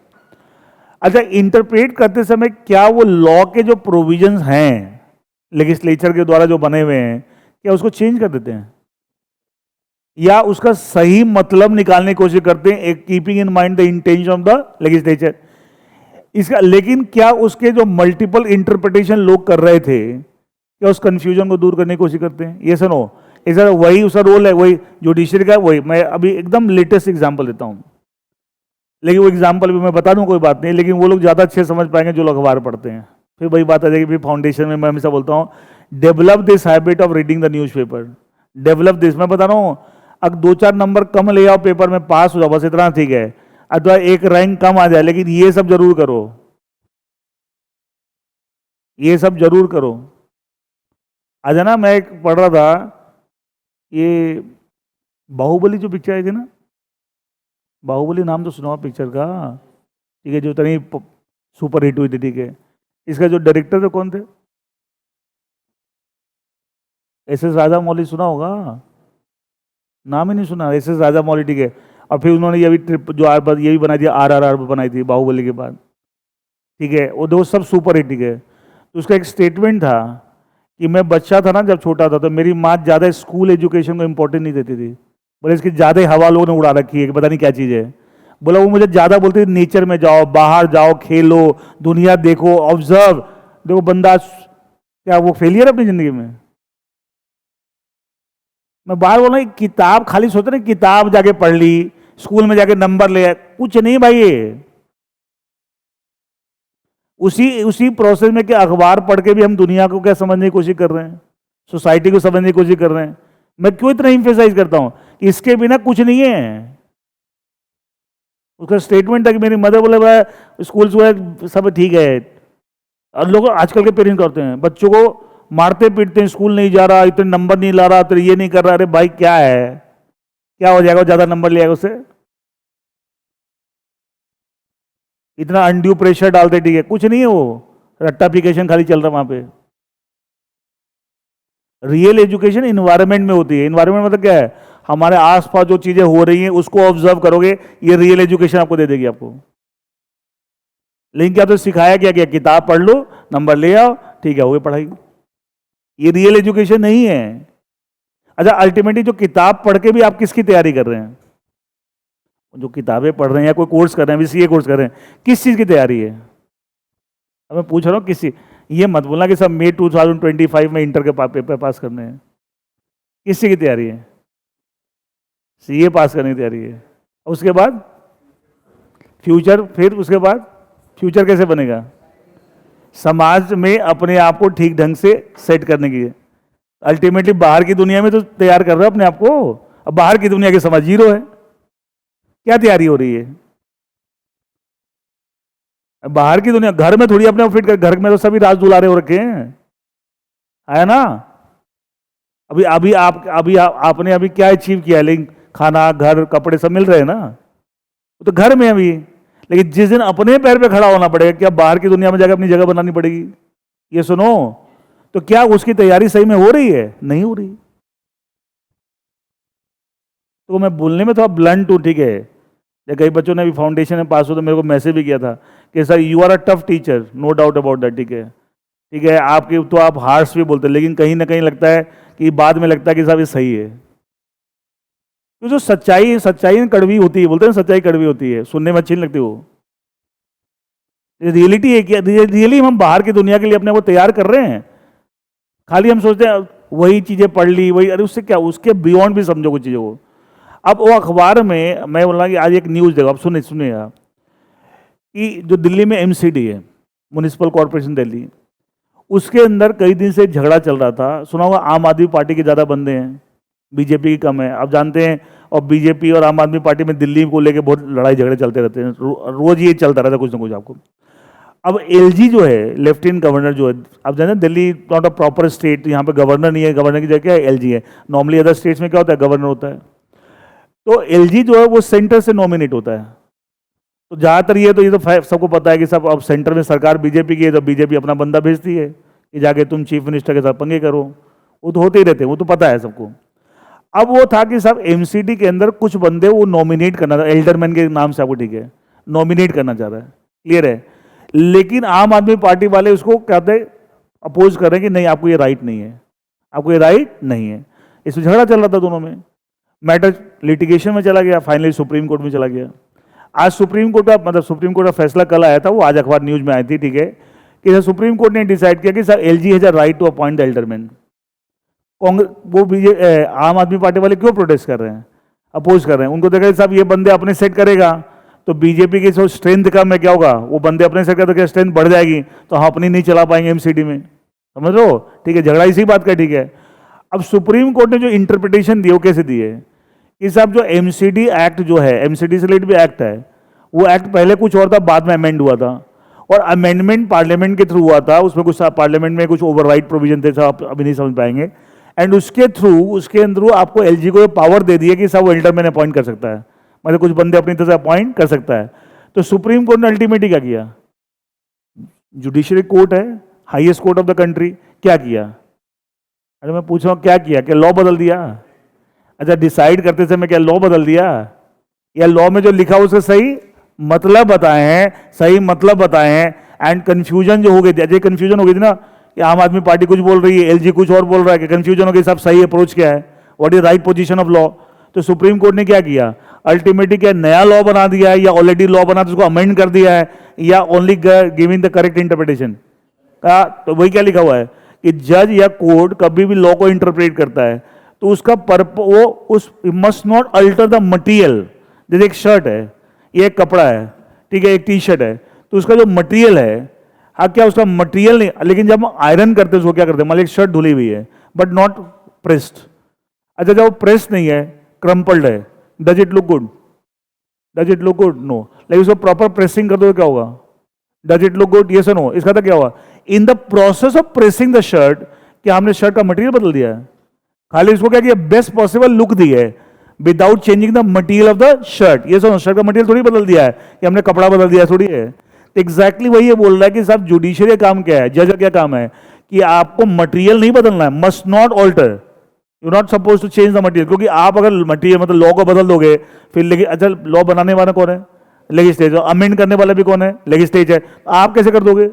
लेकिन क्या आपको जो सलवटे हैं, जब हम आयरन करते हैं तो जो सलवटे हैं उसको दूर करते हैं, तो ये सलवटे का मतलब क्या, कंफ्यूजन है, जो आपको लैक ऑफ क्लैरिटी है, क्या उसको लाते हैं एंड कंफ्यूजन को दूर करना, क्या जुडिशियरी काम है? ये सुनो, अच्छा अभी कंफ्यूजन नहीं हो गई थी whether LG actually has a right or LG does not have a right to appoint the alderman in the MCD or not. अब उस कंफ्यूजन को दूर किसने किया? सुप्रीम कोर्ट ने। कैसे? Keeping in mind what the law is.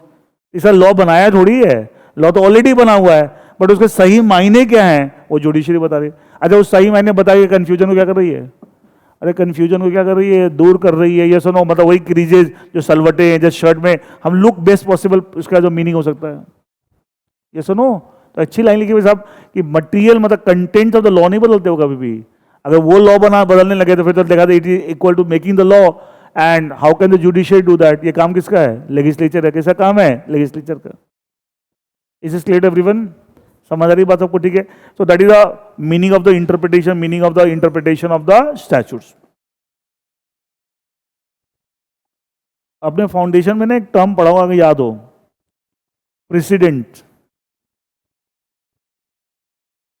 पढ़ा था। सोर्सेस ऑफ लॉ में एक पढ़ा होगा, एक टर्म आया था precedents. Decision of the higher courts are binding on the lower courts, पढ़ा था ना, ठीक है। Decision of the higher courts are, अच्छा क्या ये भी एक तरह से लॉ बन गया है ना? ये सुनो, लेकिन इसका मतलब नया लॉ नहीं बनाया है। जो कंफ्यूजन थी उस कंफ्यूजन को रिमूव करके हमने एक सेट। अच्छा बताइए, आपने पढ़ा होगा प्रेसिडेंट में एक कंसेप्ट पढ़ा होगा। अच्छा दिल्ली के जितने भी डिस्ट्रिक्ट कोर्ट्स हैं, ये सुनो 30,000 क्या है? सुना 30,000 कोर्ट, वो क्या है? डिस्ट्रिक्ट कोर्ट है।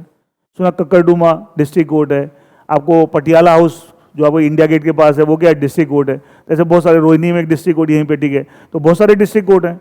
अच्छा एक दिल्ली का हाई कोर्ट है, तो दिल्ली का जो हाई कोर्ट है, क्या उसका डिसीजन अगर वैसा ही सिमिलर मैटर दिल्ली के किसी भी डिस्ट्रिक्ट कोर्ट में आए, तो क्या डिस्ट्रिक्ट कोर्ट को क्या वही फैसला फॉलो करना पड़ेगा जो दिल्ली हाई कोर्ट ने सिमिलर मैटर्स में? सिमिलर मैटर में ये तो प्रेसिडेंट है, एक सोर्स ऑफ लॉ हो गया ना, ठीक है। लेकिन जो आपको हाई कोर्ट ने जो डिसाइड किया था वो कोई नया लॉ थोड़ी बनाया था, लॉ तो ऑलरेडी बना हुआ, उस पर क्लैरिटी दे दी थी।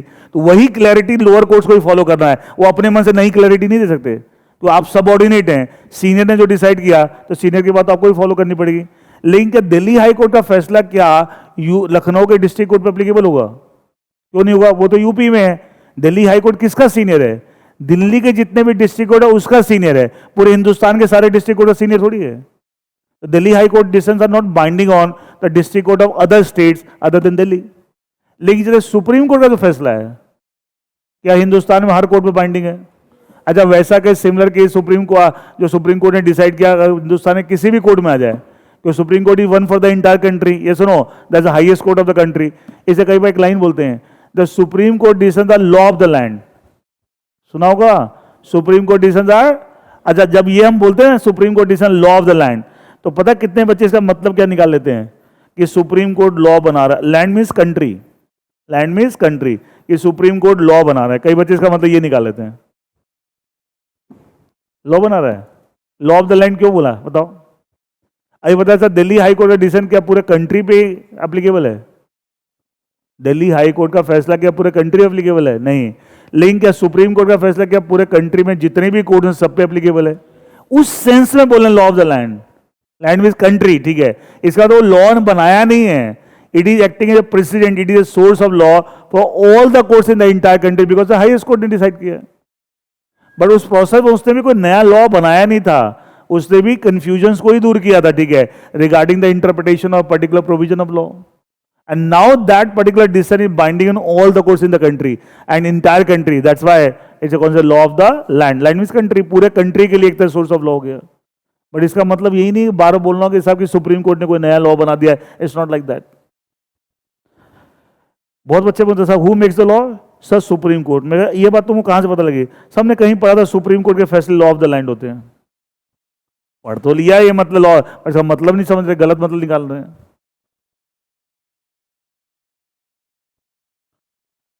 Now next aspect is that is the, हमारा भी टॉपिक चल रहा है introduction of this particular chapter. Introduction में पहला हमने क्या लिया? Meaning of interpretation of statutes. अच्छा मैं ना थोड़ा सा ये टॉपिक स्लो पढ़ाता हूँ क्योंकि टॉपिक थोड़ा एब्स्ट्रैक्ट है, मतलब फिलोसफिकल टॉपिक ज़्यादा है, तो बहुत जल्दी जल्दी पढ़ाऊँ तब कुछ समझ में नहीं आएगा. Lot of examples and all that. अब कोई मारा मारी नहीं, एक दो लेक्चर फालतू ले जाएं, कोई टेंशन नहीं है, ठीक है. आपका अटेम्प्ट मई में है एंड आराम समझते हैं चीज़ों को, क्योंकि समझे बिना फिर आगे बढ़ जाएंगे, फायदा नहीं है. नेक्स्ट एक टॉपिक है presumptions in the interpretation of statutes. जब हम स्टैट्यूट्स को इंटरप्रेट करते हैं, उवेन का मतलब है बेटा लिखा ना, उवेन मतलब बना हुआ, उससे बोलता है ना साहब इस कपड़ा ये बना हुआ, ये शर्ट बनी हुई है, इट उवेन मतलब उसके जो कंपोनेंट्स हैं, वो उसका जो कैसे इंग्रेडिएंट है, दैट इज वो उवेन. इसका तो कपड़ा जब बोला कपड़ा बना हुआ तो बोला इसका फैब्रिक क्या है, तो क्या है उससे बना हुआ है. तो बोला जिस चीज से वो लॉ बना होता है, लॉ के जो कंटेंट्स हैं उसको नहीं ऑल्टर करना है, उसको नहीं ऑल्टर करना, but you have to remove the खरीजे, जो सलवटे हैं, सलवटे में कंफ्यूजन जो है, जो क्लैरिटी मिसिंग है, उसको लाना है. That is the purpose of the judiciary, purpose of the judiciary. Now presumption in the interpretation of, presumption in the interpretation of statute. देखिए क्या चीज है, अभी हम बार बार क्या डिस्कशन कर रहे थे कि जब भी कोई लॉ को इंटरप्रेट करना है, सबसे इंपॉर्टेंट बात क्या है? Intention of the legislature. उसको ध्यान में रखते हुए लॉ को इंटरप्रेट करना है. अच्छा मान ले कोई लॉ के प्रोविजन को हम इंटरप्रेट कर रहे हैं एंड वहां उस लॉ के प्रोविजन के पीछे लेजिस्लेचर की क्या इंटेंशन है वो क्लियर नहीं है, कुछ कंफ्यूजन है, इंटेंशन ही नहीं पता लग रही साहब वो क्या सोच के बनाया गया. होता कई बार, होता क्वाइट पॉसिबल. तो ऐसे केसेस में हम कुछ प्रिजम्पशंस ले सकते हैं, कुछ एजम्पशंस ले सकते हैं व्हाइल इंटरप्रेटिंग द स्टैट्यूट. लेकिन अगर if you are interpreting any provision of law and there the intention of the legislature 100% clear, कोई कंफ्यूजन नहीं है, तो वहां क्या प्रिजम्पशन ले सकते हैं? क्या अपने तरफ से कोई एजम्पशन ले सकते हैं कि हम ये मान के लॉ इंटरप्रेट कर लेते हैं? कर सकते हैं? नो. तो इसका प्रिजम्पशन अलाउड है, लेकिन कब? When the intention of the legislature is not clear. But when the intention of the legislature is clear, 100% clear है, कोई कंफ्यूजन नहीं है, ये क्या सोच के लॉ बनाया गया एंड ऑल दैट, वहां अपनी तरफ से आप कोई एजम्पशन और प्रिजम्पशन नहीं लेना. We have to interpret according to the intention of the legislature. लेकिन जहां पे इंटेंशन ही मुझे पता नहीं लग रहा, कंफ्यूजन है, तो क्या करेंगे? We can take certain presumptions while assumption. कुछ हम मान सकते हैं, एज्यूम कर सकते हैं, और ये एजम्पशंस क्या क्या हैं सब लॉ में दे रखे हैं कि साहब क्या क्या एजम्पशन लिया जा सकता है. That is given in the provisions of law. Clear? देखिए क्या लिखा, presumptions are used in the interpretation statutes. Presumption हम कर सकते हैं use only when the intention of the legislature is not clear. जब intention clear नहीं है. When it is clear, when the intention is clear, they are to be avoided. देखा मतलब क्या? Presumptions are to be avoided. जब legislature की intention एकदम clear है, तो आप presumption को avoid करना, आप कोई presumption नहीं ले सकते, and you have to go according to the intention of the legislature. Clear है? अच्छा क्या क्या presumption ले सकते हैं जो कि law allow करता है, हमारा legal system allow करता है? The basic presumptions use in the interpretation of statutes are as follows. ये क्या क्या प्रिजम्पशन लेना अलाउड है, लेकिन बार बार बोलना ये प्रिजम्पशंस कब लेना अलाउड है? When the intention of the legislature is not clear. अगर वो क्लियर है आप ये प्रिजम्पशंस नहीं ले सकते. पहला, the words use in statute have been used in the literal sense with precise meanings unless otherwise defined. देख क्या मतलब है. अच्छा हम कोई लॉ का प्रोविजन इंटरप्रेट करते हैं,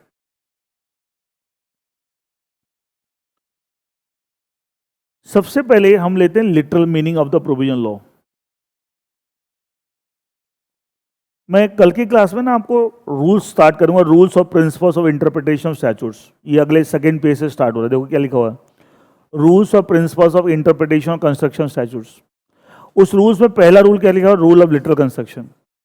और सबसे पहले हम यही रूल अप्लाई करते हैं, सबसे पहले ये रूल अप्लाई करते हैं। मैं बताऊंगा, कल स्टार्ट करूंगा ये रूल्स, ठीक है, लेकिन इसका रेफरेंस वहां पे आ रहा था, मेरे को थोड़ा रिलेट करना पड़ेगा। ये रूल ये कहता है कि कभी भी कोई लॉ के प्रोविजन को आप इंटरप्रेट करते हैं, सबसे पहले आप लिटरल मीनिंग लीजिए। लिटरल मीनिंग का मतलब क्या? By the very word expression use in that particular, dictionary meaning, popular meaning, day to day meaning, ordinary meaning, आम जिंदगी में उन शब्दों के क्या मतलब समझे जाते हैं, आपको वही मीनिंग लेना है। उस मीनिंग क्या बोलते हैं? Literal meaning. क्या बोलते हैं? Literal meaning. ये सुनो, लिटरल वर्ड वैसे कई बार लोग यूज करते हैं कि जैसे दो दोस्त लोग होते हैं, अच्छा दोस्त लोग आपस में टीज करते हैं, मस्ती करते हैं, वो तो दोस्तों में होता रहता है, ठीक है, दोस्तों में होता है, रिश्तेदारों में तो होता नहीं, बुरा ही मान जाते हो तो। हाँ, दो बोल रहे, वो किसी ने एक बड़ी चिल्लाई बोल रही है, बोला रियल, बोला पक्का दोस्त कौन सा है? जो गाली से बात करता है।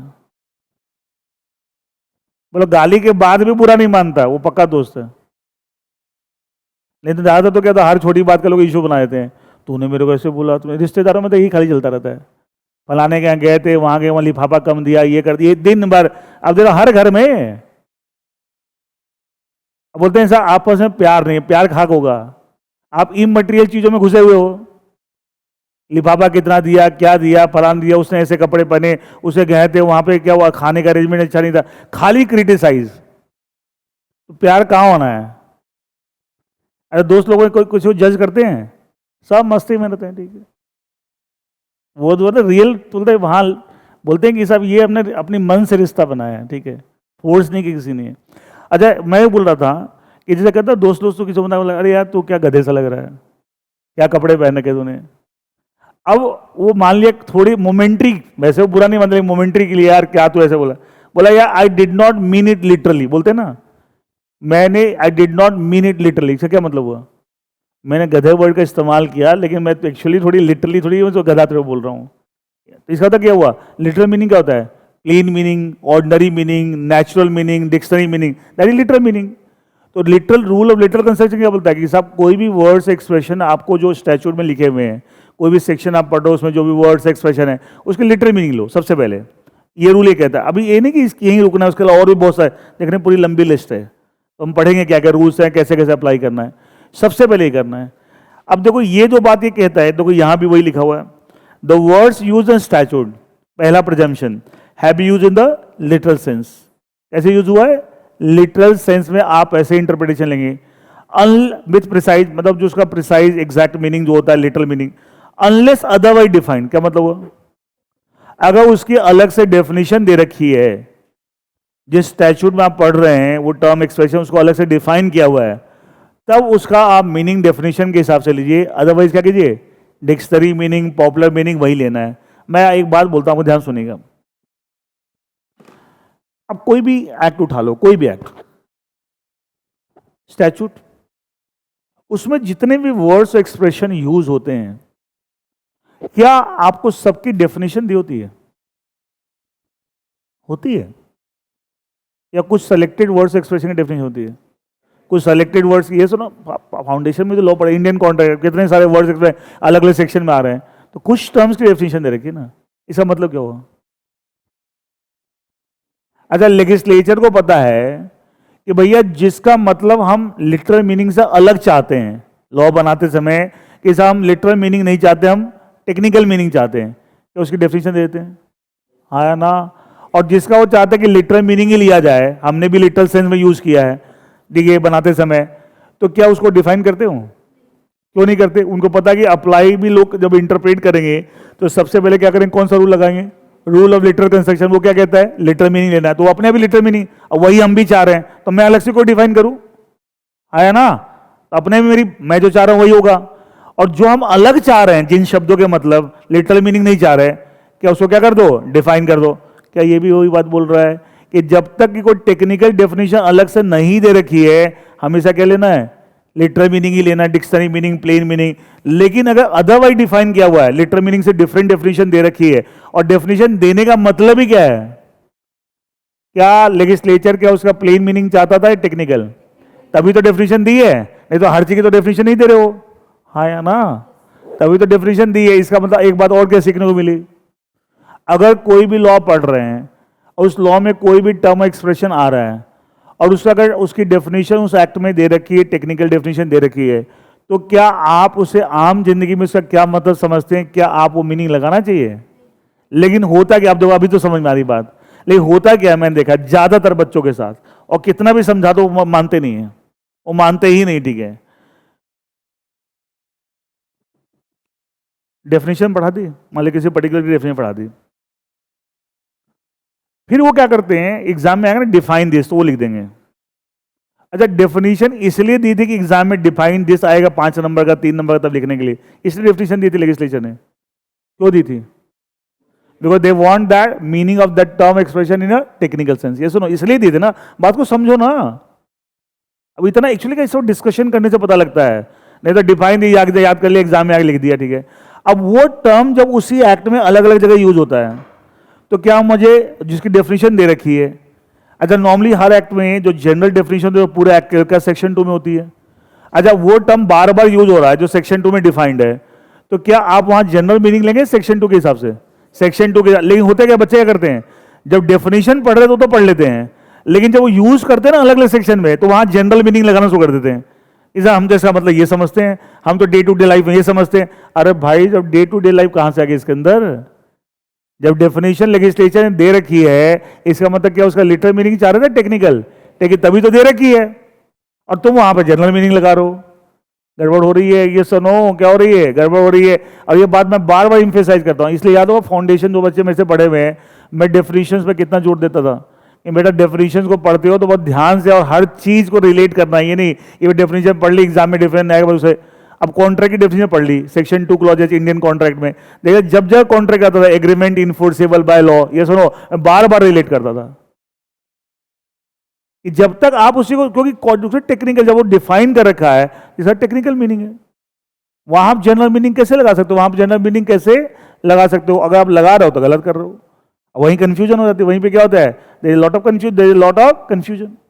जैसे बात चलिए, मैं एक एग्जांपल आपको देता हूं। अच्छा, एक बोलते हैं मैनेजर ऑफ ए कंपनी।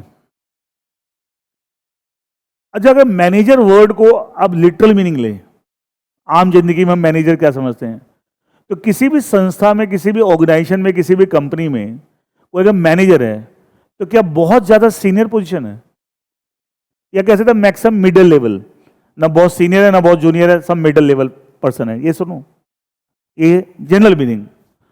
अब कंपनीज एक्ट में एक मैनेजर, ये आप फाइनल में पढ़ेंगे, इंटर में भी, इंटर में 148 तक है, उसके आगे के सेक्शन में कंसेप्ट आता है, आप फाइनल में पढ़ेंगे। कोई खाली एग्जांपल एक समझना में, कंपनीज एक्ट में मैनेजर जो टर्म यूज होता है, मैनेजर ऑफ ए कंपनी, और वहां अलग से उसकी डेफिनेशन दे रखी है। तो पहली बात, जब डेफिनेशन दे रखी है, इसका मतलब जनरल सेंस में, टेक्निकल सेंस में? टेक्निकल से। अब ये बात समझना भी है, डेफिनेशन क्या आता है, डेफिनेशन दे रखी है, उस डेफिनेशन से ये पता लगता है कि साहब एक कंपनी में एक ही मैनेजर हो सकता है। अच्छा, एक सुना आपने टर्म मैनेजिंग डायरेक्टर, एमडी। अच्छा, आम जितना एमडी बड़ा सीनियर पोस्ट होता है, कंपनी का एमडी है। अब आपको एक बात बताता हूं, according to companies act, a company can have more than 1 MD. एक कंपनी में एक से ज्यादा एमडी एक साथ हो सकते हैं, कंपनी जगह एकदम हो सकते हैं, और होते भी हैं, ऐसा नहीं बहुत कंपनी मिल जाएगा ऐसे वो। अच्छा, according to company act, company के एक से ज्यादा मैनेजर नहीं हो सकते। तो मुझे बताइए कौन सा ज्यादा पावरफुल पोजीशन है, मैनेजर या एमडी? भाई एमडी तो आपके बराबर दूसरा एमडी भी हो सकता है, बट अगर आप कंपनी एक्ट वाला मैनेजर, तो आपके बराबर दूसरा कोई मैनेजर नहीं, तो who is more powerful? Manager. अब ये टेक्निकल सेंस में सब ये बात हो रही है कंपनी एक्ट में। अब सोच के देखो, मैं पढ़ा रहा हूं कि एक company can not have more than 1 manager time, मान मैं पढ़ा रहा हूं, मैं तो टेक्निकल से जो बता रहा हूं, अब मैनेजर की प्रॉपर डेफिनेशन है उसके हिसाब से बता रहा हूं, ठीक है। अब क्या हो रहा है, एक बच्चा क्लास में बैठा है, सर मेरे पापा है ना कंपनी में मैनेजर हैं, उनके एक फ्रेंड है वो भी मैनेजर है, और भी कई सारे मैनेजर उसी कंपनी में, पता नहीं सर वो कुछ आता नहीं, पता क्या पढ़ा रहे हैं, गड़बड़ क्या हो रही है?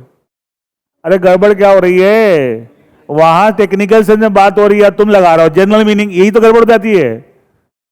तो जब कोई लॉ में कोई चीज डिफाइन कर दिया, तो आप क्या समझते हैं आम जिंदगी में, भूल जाइए उसको, आप उसको भूल जाइए, वहां वो वाला ज्ञान लगाना शुरू करोगे तो गड़बड़ हो जाएगी। तो वो वाला मैनेजर नहीं जो आप समझ रहे हैं, आपके पापा जो आप सोचे कि मेरे पापा के बराबर दूसरे भी मैनेजर हैं, उनके फ्रेंड, वो वाले मैनेजर नहीं हो। तो गड़बड़ क्या होगी, आपने गड़बड़ क्या कर दिया, आप लगा रहे हैं जनरल मीनिंग, अब मैं बता रहा हूं टेक्निकल सेंस में। तो इसलिए जब ये सब पढ़ाते तो मैं बच्चों को 3 बार 4 बार रोक के बताना पड़ता है, मुझे मालूम है गड़बड़ करेंगे, बेटा ये वाला मतलब मत समझ लेना, यहाँ पे टेक्निकल है ये, जो आम जिंदगी में मैनेज होता है वो ये नहीं है। इसलिए कोई कंपनी के हिसाब से कोई अगर मैनेजर किसी कंपनी का अपॉइंट होता है, it's a very senior position, it's a very senior position. एक चीज और बताता हूँ, इंडस्ट्री में कंपनी एक्ट में कंसेप्ट दे रखा है, इंडस्ट्री में ना कोई भी कंपनी एक्ट वाला मैनेजर नहीं बना चाहता, मतलब वो डेजिग्नेशन नहीं लेना था। क्यों? अब बोले तो सीनियर पोजीशन है, वो तो ठीक है।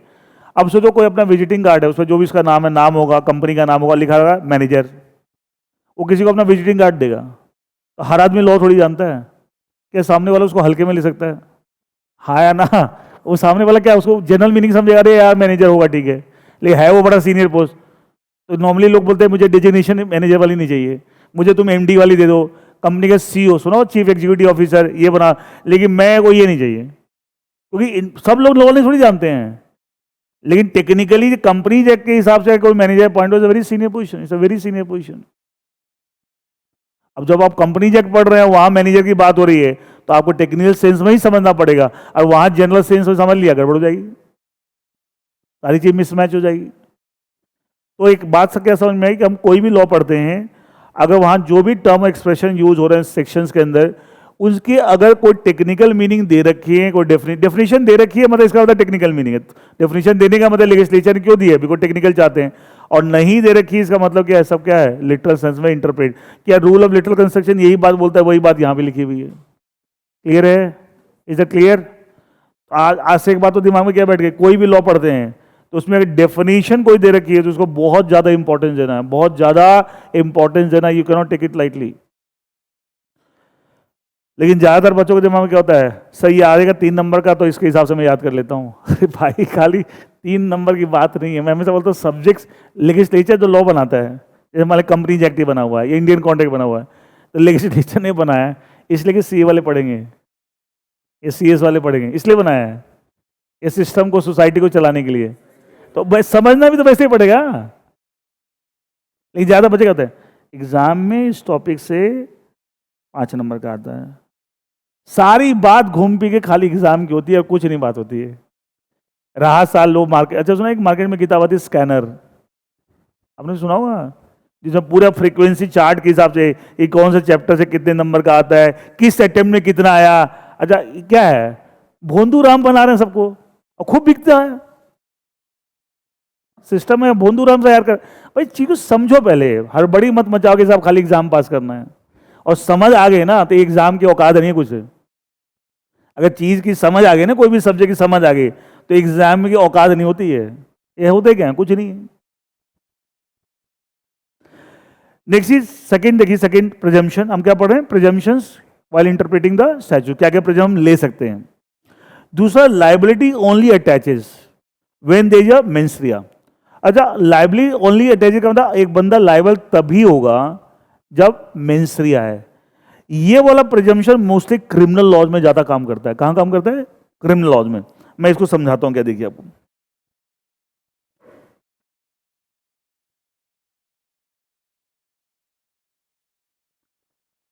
क्रिमिनल लॉ में एक कंसेप्ट बोलते हैं, a person can be made liable only if he has some mens rea। Mens rea is a Latin term, English के वर्ड नहीं है, इसका मतलब है wrong intention, wrong intention, wrong, bad. और इसी को एक और भी बोलते हैं रॉन्ग या बैड, खाली इसके लिए एक लैटिन वर्ड भी है, मेला फाइडी, सुना है? मेला फाइडी इंटेंशन। और इसका उल्टा होता है बोना फाइडी, बोना फाइडी मीन्स गुड इंटेंशन। इस फाउंडेशन में भी सब टर्म आए होंगे बीच में। बोना फाइडी इज गुड और मेला फाइडी इज बैड। तो मेला फाइडी इज और बोना फाइडी अपोजिट है, ये लैटिन वर्ड्स है। मेला फाइडी, बोना फाइडी लैटिन है, ठीक है। हम बोलते हैं क्रिमिनल लॉज में एक बंदा लायबल तभी होता है जब उसके पार्ट पे कोई मेंस rea, मतलब रॉन्ग इंटेंशन, तभी वो लायबल होगा। और जब तक उसके पार्ट पे रॉन्ग इंटेंशन नहीं है वो लायबल नहीं हो। ये प्रिजम्पशन हम लेके चलते हैं। मैं आपको एक एग्जांपल देता हूं, you will get more clarity. Let's say there is some person A, clear? A ने बी के ऊपर कोई अटैक किया, और बी को इस बात का डर लगा कि साहब कहीं मेरी डेथ ना हो जाए, तो अपने आप को डिफेंड करने के लिए बी ने काउंटर अटैक किया, बी ने ए के ऊपर काउंटर अटैक किया। अच्छा, इस प्रोसेस में ए की मान लिया डेथ हो गई, क्या B wanted to kill A और he was trying to defend himself, but उस चक्कर में क्या हो, ए की डेथ हो गई, क्या बी लायबल होगा? जब ये केस चलेगा कि साहब आपने ए को मार दिया, क्या बी लायबल होगा? क्रिमिनल लॉ में लायबल नहीं होते हैं, मतलब जब आप अपने अपने यहाँ लायबल नहीं होते हैं, जब ये प्रूव हो जाएगा कि साहब आपने अपने सेल्फ डिफेंस में ऐसा किया था या अपने आप को बचाने के लिए ऐसा किया था, तो वो लायबल नहीं होता है, चाहे सामने वाले की डेथ भी हो गई हो, वो लायबल क्यों? इसके पार्ट पे क्या नहीं है, क्या नहीं है, मेंस्ट्रिया नहीं है, बैड इंटेंट, वो तो अपने आप को बचाने की कोशिश कर रहा था, उस चक्कर में काउंटर अटैक किया, अदरवाइज उसकी डेथ हो सकती थी। पहले ए ने अटैक किया बी के ऊपर एंड बी को लगा कि साहब मैं मर ना जाऊं, ठीक है, तो अपने आप को बचाने के लिए बी ने काउंटर अटैक किया, ठीक है, एंड उस चक्कर में मान लिया आपको क्या हुआ, ए की डेथ हो गई। तो B did not intend to kill A but B wanted to defend himself. इसका मतलब क्या हुआ, there is no mens rea, there is no bad intention on the part of B, तो ए की डेथ भी हो गई, फिर भी बी लायबल नहीं, फिर भी बी लायबल नहीं। वाई? हम बोले साहब क्रिमिनल लॉ में बंदा कब लायबिलिटी कब होती है, एक बंदे की वो लायबिलिटी कब उसके अटैच होती है, कब वो लायबल होता है, व्हेन देयर इज अ मेंस्ट्रिया। मतलब क्रिमिनल लॉ में विदाउट मेंस्ट्रिया के आप लायबिलिटी नहीं कर सकते, लायबिलिटी नहीं। अब एक दूसरा एग्जांपल है, ध्यान सुनिएगा, डोंट गेट सरप्राइज, ऐसा ही होता है, तो मूवीज वगैरह में देखते होगे, सब दिखाते हैं वहां पे, ठीक है। अभी मैं एग्जाम्पल भी दूंगा आपको और क्लियर हो जाएगा। देखिए, मान लिया एक बंदा एक्स एक वाई, क्लियर? अच्छा, मान लिया एक्स एक्स या कुछ भी लिए, Y wanted to kill X, उसके उसने क्या किया, मान लिया कोई पिस्टल से फायरिंग की, it is the good luck of x, वो बच गया, उसको नुकसान नहीं हुआ, क्या फिर भी वाई पे केस चलेगा? सुना होगा अटेम्प्ट टू मर्डर, सुना तो होगा, एक मर्डर होता है, एक अटेम्प्ट टू मर्डर। मर्डर वाला पनिशमेंट नहीं होगा, लेकिन अटेम्प्ट टू मर्डर का पनिशमेंट होगा, ये भी एक ऑफेंस है, अटेम्प्ट टू मर्डर। चलिए अब देखो, आप यहां एक्स की डेथ नहीं हुई है, फिर भी वाई लायबल है, और पहले वाले एग्जांपल में ए की डेथ हो गई थी, फिर भी बी लायबल नहीं था। इसका मतलब क्या हुआ, इस वाले केस में बी के पार्ट पे मेंस्ट्रिया नहीं था, दूसरे वाले केस में वाई के पार्ट पे मेंस्ट्रिया था। उसने तो कोशिश की थी मारने की ना, वो मरा नहीं, उसकी किस्मत है, इसका अटेम्प्ट टू मर्डर केस चलेगा। इसका मतलब क्या प्रूव हुआ, एक क्रिमिनल लॉ में हम क्या प्रिजम्पशन लेके चलते हैं, अ पर्सन इज लायबल, अब बंदे की लायबिलिटी कब होती है, when there is a mens rea, when there is a mens rea, और अगर मेंस्ट्रिया नहीं है तो लायबल नहीं होता, ठीक है। एंड दैट देख लो आपके सामने एग्जांपल है, और प्रैक्टिकल ऐसे होता है ना। एक है ना, इसी चीज को समझाने के लिए मैं और एग्जांपल देता हूं आपको। आपने एक मूवी आई थी कुछ दिन पहले, कुछ साल पहले, चार पांच साल पहले, रुस्तम, 5-7 साल पहले, अगर नहीं देखी ना देखना, मतलब नॉट ओनली, देखो मूवी सिर्फ इंटरटेनमेंट के लिए नहीं होती है, बहुत कुछ सीखने को भी मिलता है। हाँ, ज्यादातर लोग सीख क्यों नहीं पाते, उनके दिमाग बंद है, हाँ उनके दिमाग बंद है, उनको लगता है 3 घंटे गए वहां पॉपकॉर्न ठूस लिया, कोल्ड ड्रिंक पी ली, ठीक है, आगे हुए खत्म बात। वो क्या लोगों का दिमाग बंद है, 3 इडियट्स देख ली, पेरेंट्स देख लिए, वही पेरेंट्स वही गलती करते हैं जो वहां मना कर रहा है, वहां ताली बजा के आगे सिनेमा की बहुत अच्छा, ठीक है, खुद भी वही अपने घर में करते हैं, दिमाग बंद है ना। सीखा क्या आपने इसका, तो आप सीखा कुछ नहीं, खाली आपको लग रहा है इंटरटेन करोगे आगे। अच्छा, 3 इडियट्स में हंसी मजाक बहुत था, बट हंसी मजाक के थ्रू के एक बहुत स्ट्रांग मैसेज था कि हम अपने कंट्री का एजुकेशन सिस्टम कैसे चला रहे हैं। ये सुनो, पेरेंट्स की थिंकिंग कैसी है, टीचर्स की थिंकिंग कैसी है, लेक्चरर्स की, प्रोफेसर की थिंकिंग कैसी है, यही दिखाया ना मूवी में। तो स्ट्रांग वो मेन चीज थी, लेकिन वो हंसी मजाक बस वो देख लेते, ठीक है, हो गया, कारण दिमाग ही बंद है लोग के, दिमाग पहले खोलना पड़ेगा, ठीक है।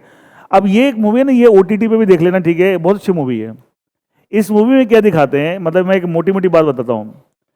एक नेवल ऑफिसर है, नेवी का ऑफिसर है, के एम नानावटी, और ये के एम नानावटी अक्षय कुमार इसने रोल प्ले किया है, और उस मूवी में दिखाता, और ये एक्चुअली ये केस हो रखा है इंडिया में, एक्चुअली केस है, K M Nanavati was actually naval officer, तो उसी के लाइफ पे उसके साथ क्या हुआ था उसी पर ये फिल्म बनाई गई है, रियल स्टोरी पे फिल्म है ये, ठीक है। तो K M Nanavati was actually naval officer, तो वही कैरेक्टर आपको अक्षय कुमार ने पोर्ट्रे किया है। एक्चुअली क्या होता है, ये बंदा आपको जब अपनी ड्यूटी पे बाहर होता है, अच्छा नेवल ऑफिसर क्या होते हैं, शिप पे रहते हैं, काफी कितने कितने दिन फैमिली से दूर रहते हैं, तो उसमें एक्चुअली ऐसा हुआ था और उसी फिल्म में भी दिखाया गया है कि इसकी वाइफ का किसी के साथ अफेयर हो जाता है। अच्छा इसको जब पता लगता है तो ये उसको क्या करता है, जाके मार देता है, उस बंदे को मार देता है, ठीक है। एंड सम आहूजा आहूजा कुछ का कैरेक्टर दिखाया उसके अंदर। अब जब केस चलता है तो अक्षय कुमार जो केएम नानावटी का रोल प्ले किया है, तो वो बोलता है कि हाँ मैंने मारा है, वो तो एक्सेप्ट करे कि हाँ मैंने मारा है। लेकिन मेन प्रॉब्लम क्या होती है कि जो अच्छा क्रिमिनल लॉ में हमेशा था सरकार की तरफ से केस फाइल होता है, या तो फाउंडेशन बताया था, और सरकार की तरफ से जो लॉयर होते कहते हैं पब्लिक प्रोसिक्यूटर, क्या बोलते हैं, पब्लिक प्रोसिक्यूटर। तो इसके अगेंस्ट केस चल रहा है, पब्लिक प्रोसिक्यूटर क्या प्रूव करने की कोशिश कर रहा है, बंदे ने इंटेंशनली उस आहूजा को मारा है, क्लियर है। और ये बंदा क्या प्रूव करने की कोशिश कर रहा है, जो अक्षय कुमार बना हुआ कैरेक्टर, कि भैया मैंने इंटेंशनली मारा था, उसने पहले मेरे पे अटैक किया और मैंने अपने आप को डिफेंड करने के चक्कर में फायरिंग कर दी। वहां अच्छा वहां ये भी सवाल उठते हैं, पब्लिक प्रोसिक्यूटर बोलता है भाई आप अपने आप को डिफेंड करने के लिए फायरिंग कर रहे हैं, तो आप एक गोली मार सकते, आपने 3 गोली क्यों मार दी। तो वो ही बोलता है सब, मैं नेवल ऑफिसर हूं, मैं एक ऑर्डिनरी आदमी नहीं हूं, हमारी ट्रेनिंग हुई है, जब मैं नोवल ऑफिसर बनने से पहले ट्रेनिंग, तो हमें ट्रेनिंग में हमेशा सिखाया गया कि कोई भी आप अटैक किया जाए, अच्छा सुनो आपके मसल्स ऑफ फ्लेक्स समझते हो, कोई चीज आपके वॉलेंट्री एक्शन नहीं होता, वो अपने आप हो जाता है। क्यों अपने आप हो जाता है, बोले हमें ट्रेनिंग इतनी हुई है और हमेशा सिखाया गया कि आपको दुश्मन को पूरी तरीके खत्म करना है तो एक बार नहीं 3 बार फायरिंग करनी है। अच्छा कहता है एक गोली मारी, हो सकता है बंदा अभी भी जिंदा हो, वो आप पे काउंटर अटैक कर सकता है, ये सुनो, तो बोला वो मेरी आदत में ही है, तो मैंने उसी हिसाब से क्या, वो अपने आप ही 3 गोली चली, ठीक है मेरे से, ठीक है। अब वो अपने आप प्रूफ, अब सारा गेम क्या है कि ये बात में तो बहस ही नहीं कि आहूजा को आपने मारा गया, तो वो खुद ही एक्सेप्ट करके मैंने मारा है। सिर्फ मेन बहस किसके ऊपर है, वो अच्छा वो पब्लिक प्रोसिक्यूटर क्या प्रूव करने की कोशिश कर रहा है, it was a pre plan murder, ये बंदा क्या प्लानिंग करके उसको मारा है, और वो क्या प्रूव कर रहा है, अपने आप को डिफेंड क्या कर रहा है, it is not a pre plan murder, it was in self defence, it was in self defence. सारी पूरी की पूरी फिल्म इसी के ऊपर है और एक्चुअल केस ऐसा हुआ था। क्या प्रूव करेंगे, अल्टीमेटली क्या बना रखा है, मेलाफाइड इंटेंशन है या नहीं है, और उस पर डिसाइड होगा कि सब वो पनिश हुआ कि नहीं हुआ। ये सुनो, अगर सेल्फ डिफेंस में तो there is no mala fide intention, but अगर प्री प्लान मर्डर है तो क्या हुआ, there is a mala fide intention. पूरी मूवी इसी को बना रखी है। और ये ना इंडिया में जब क्रिमिनल लॉज पढ़ते हैं ना, जैसे एलएलबी करते हैं, एलएलबी के अंदर पूरा क्रिमिनल लॉ का पेपर होता है 100 नंबर का, तो ये केस जरूर पढ़ाया जाता है। ये आज तक इंडिया का one of the historical criminal case है। हिस्टोरिकल होता है, कुछ कुछ बहुत लैंडमार्क केसेस होते हैं, तो जब क्रिमिनल लॉ पढ़ते थे केएम नानावटी केस जरूर पढ़ते हैं, ये वन ऑफ द हिस्टोरिकल, उसी में फिल्म बनाई है। अच्छा छोटे केस तो बहुत हिंदुस्तान में आज तक हुए हैं, सब पे थोड़ी कोई फिल्म बनती है, ये हिस्टोरिकल केस है। मैंने भी दिल्ली यूनिवर्सिटी जो एलएलबी की थी, हमने भी क्रिमिनल लॉ के पेपर में पढ़ा था केएम नानावटी केस। तो एक्चुअली इससे पता लगता है कि सब क्रिमिनल मैटर्स में इंटेंशंस की बड़ी, और मेलाफाइड इंटेंशन जब तक नहीं है तब तक आप किसी को लायबल नहीं कर सकते। एनीवे देखिए कई बच्चे सोचोगे सर पिक्चर देखते समय लॉ बीच में लगाते हैं, अच्छा पूरी पूरी पिक्चर ही उस पर बनी हुई है, पूरी मूवी उसी बनी हुई है, तो उसको लॉ के एंगल से समझना पड़ेगा ना। ये सुनो, अगर सही तरीके से समझना, बाकी तो क्या है, कहानी वही होती, कहानी सी देखा है, पॉपकॉर्न खा लिया, कोल्ड ड्रिंक पी लिया, आ गया, ठीक है। नेक्स्ट देखिए, इसका मतलब क्या हुआ कि साहब एक क्रिमिनल, कोई बंदा लायबल कब होगा क्रिमिनल लॉ में, जब उसके पार्ट पे मेंसरिया है, बैड इंटेंशन है, मेलाफाइड इंटेंशन है। लेकिन ऐसा अगर नहीं है तो आप उसको लायबल नहीं कर सकते। नेक्स्ट आपको एग्जम्पशन है द स्टेट और गवर्नमेंट इंस्टीट्यूशंस। स्टेट का मतलब लिख लो यहां गवर्नमेंट, स्टेट का मतलब गवर्नमेंट।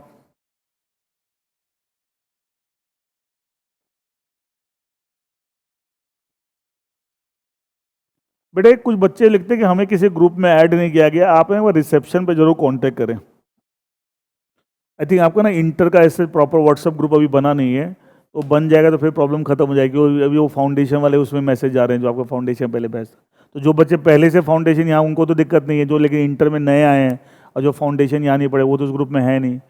एनीवे एक बार उनको एक आध दिन में मेरे साथ इंटर का ग्रुप ही बन जाएगा। देखिए अच्छा स्टेट मीन्स गवर्नमेंट, और गवर्नमेंट इंस्टीट्यूशंस, इसको एक बार यहाँ इसको छोड़ के पढ़िए, ये जो लिखा हुआ है अनलेस एक्सप्रेसली कवर्ड, इसको छोड़ दीजिए, are deemed to be exempted. इसका क्या मतलब हुआ, इस लॉ के प्रोविजन से गवर्नमेंट और गवर्नमेंट की जो इंस्टीट्यूशंस हैं वो क्या है, एग्जेम्प्टेड है, मतलब वो लॉ के प्रोविजन पे अप्लाई नहीं होते। लेकिन बीच में क्या लिखा हुआ है, ऐसा अगर उस लॉ में एक्सप्रेसली लिखा हुआ है कि साहब ये भी कवर्ड है, इन पे भी लगेगा, तो क्या लगेगा? ये सुनो, it mean generally the provisions of law are not applicable or the government or government institutions are exempted from the provision law. However, अगर एक्सप्रेसली कवर कर रखा है, लिखा होगा साहब ये अप्लाई होगा, तो उस केस में अप्लाई होगा. Is is clear? Is is clear? Next देखिए, no mistake have been committed by the legislature in drafting the statute. देख क्या मतलब है. अच्छा, कई बार होता है वो लॉ बना हुआ है, उस लॉ में कुछ कमियां हैं, होता है. अच्छा, या हो सकता है जब बना था कमियां नहीं थी, बाद में because of changing circumstances society अब वो लॉ में कमियां लगने लगी. अच्छा, कमियां अगर है तो हम उसको क्रिटिसाइज कर सकते हैं, हम उसके ऊपर अपने ओपिनियन दे सकते हैं, मीडिया लिखती है, ये सुनो. लेकिन क्या जहां तक लॉ फॉलो करने की बात है, क्या हमें जो सही लगता है वो फॉलो करेंगे या लेजिस्लेचर ने जो बनाया वही फॉलो करना पड़ेगा? चाहे भले हमें गलत लग रहा हो सकता है फ्यूचर में अमेंड भी हो जाए, लेकिन एक बार जब तक वो है क्या हमें वही फॉलो करना पड़ेगा. ये सुनो, इसका तो हम क्या मान के चलते हैं कि भले कि जहां तक लॉ कंप्लाई करने की बात है, फॉलो करने की बात है, हम क्या मान के चलते हैं कि there is no mistake, there is no mistake in making the law. Law जो बना हुआ है, लेजिस्लेशन जो स्टैट्यूट ड्राफ्ट किया हुआ है, उसके अंदर कोई मिस्टेक नहीं है. क्योंकि ऐसे अगर करने लग जाएंगे जब मेरे को ये गलत लग रहा है मैं तो ये करूंगा, तो क्या सारे चौधरी बनने लग जाएंगे? ये सुनो, सब अपने अपने हिसाब से, फिर तो लॉ लेजिस्लेचर बोलेगा हम तो पागल हैं, हम बनाई किस ले रहे हैं. ये सुनो, जैसे मैं एक छोटा सा एग्जाम्पल देता हूं. इंडिया में पास्ट में अगर जाके देखें कि डॉरी के बहुत प्रॉब्लम्स, डॉरी के से रिलेटेड बहुत प्रॉब्लम्स थी. ऐसा नहीं कि आज इंडिया में 100% खत्म हो गया, आज भी है लेकिन काफ़ी कम हो गया. आज भी है लेकिन कम काफ़ी हो गया, पहले तो बहुत ज़्यादा प्रॉब्लम थी. सुनो, डॉरी को इशू बना के क्या डॉटर इन लॉ के साथ गलत ट्रीटमेंट करना, और कई तो केसेस में यहाँ तक चले जाते थे इन लॉज उसको मार ही देते थे. सुनो, जला दिया, ये कर दिया, वो कर दिया, या she is compelled to that situation, suicide कर लिया उसने, समथिंग लाइक दैट. बहुत गलत हो रहा था समाज में. उस तरह के जो कंट्रोल करने के लिए एंटी डॉरी लॉज बनाए गए, बहुत सारे लॉज बनाए गए. पहले लॉज वो नहीं थे, तो कंट्रोल करने के लिए ना हमेशा होता है laws are meant for society, तो सामाजिक परिस्थितियों के हिसाब से सारे लॉ बनते हैं. इसलिए पहले समाज को समझना बहुत जरूरी है. तो बहुत सारे एंटी डॉरी के हिसाब जो लॉ, डॉरी को इशू, तो उसके लिए अब वो एंटी डॉरी लॉ जब बनाए गए तो ऑब्जेक्टिव क्या था कि डॉरी की वजह से डॉटर इन लॉज को परेशान न किया जाए, and they should not be actually put to any kind harassment and all that. ये सारी ऑब्जेक्टिव थी. लेकिन वो एंटी डॉरी लॉज इतने स्ट्रांग बना दिए, इतने कैसे बायस बना दिए in favour of the daughter in law, कई जगह उसका मिसयूज शुरू हो गया. बनाया था उनको प्रोटेक्ट करने के लिए, अब उसका मिसयूज शुरू हो गया. सुना हुआ कई बार ऐसा होता है कि साहब बहू को सास ने बोला कि खाना बना ले, ज़्यादा मत बोलो, एंटी डॉरी लॉ में पनिश, आपको कंप्लेंट कर दूंगी. यहाँ तक होने लगी. मजाक की बात है, सीरियस नोट, कई जगह झूठी कंप्लेंट्स होने लगी. मैं ये नहीं बोला कि सब करते झूठी करते, लेकिन ऐसे केसेस बहुत हैं और ये बाद में प्रूव हो गए हैं कि साहब ये झूठी कंप्लेंट्स थी. अच्छा, एंटी डॉरी लॉज के अंदर इतनी ज़बरदस्त प्रोविजंस हैं कि अगर डॉटर इन लॉ ने कंप्लेन कर दी है, तो अच्छा कंप्लेन करने का तो जरूरी है कि जो एलिगेशन आरोप लगा रही है अपने इन लॉज के ऊपर, अपने father in law, mother in law, husband के ऊपर जो भी लगा रही है, क्या जरूरी है वो एलिगेशन सही हो? तो पहले तो नॉर्मली क्या होता है, पहले तो इंक्वायरी है, सब कुछ होना चाहिए था.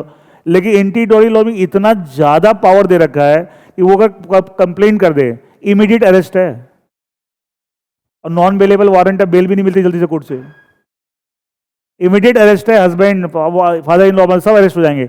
अच्छा, तो ये इस तरह के लॉ जो बने हैं, तो क्या कई जगह डॉटर इन लॉ के इसका मिसयूज भी कर रही हैं? हाँ या ना? वो क्या करती हैं, जहां एक्चुअली प्रॉब्लम नहीं है लेकिन उस प्रॉब्लम को बना के झूठी कंप्लेंट कर देते हैं.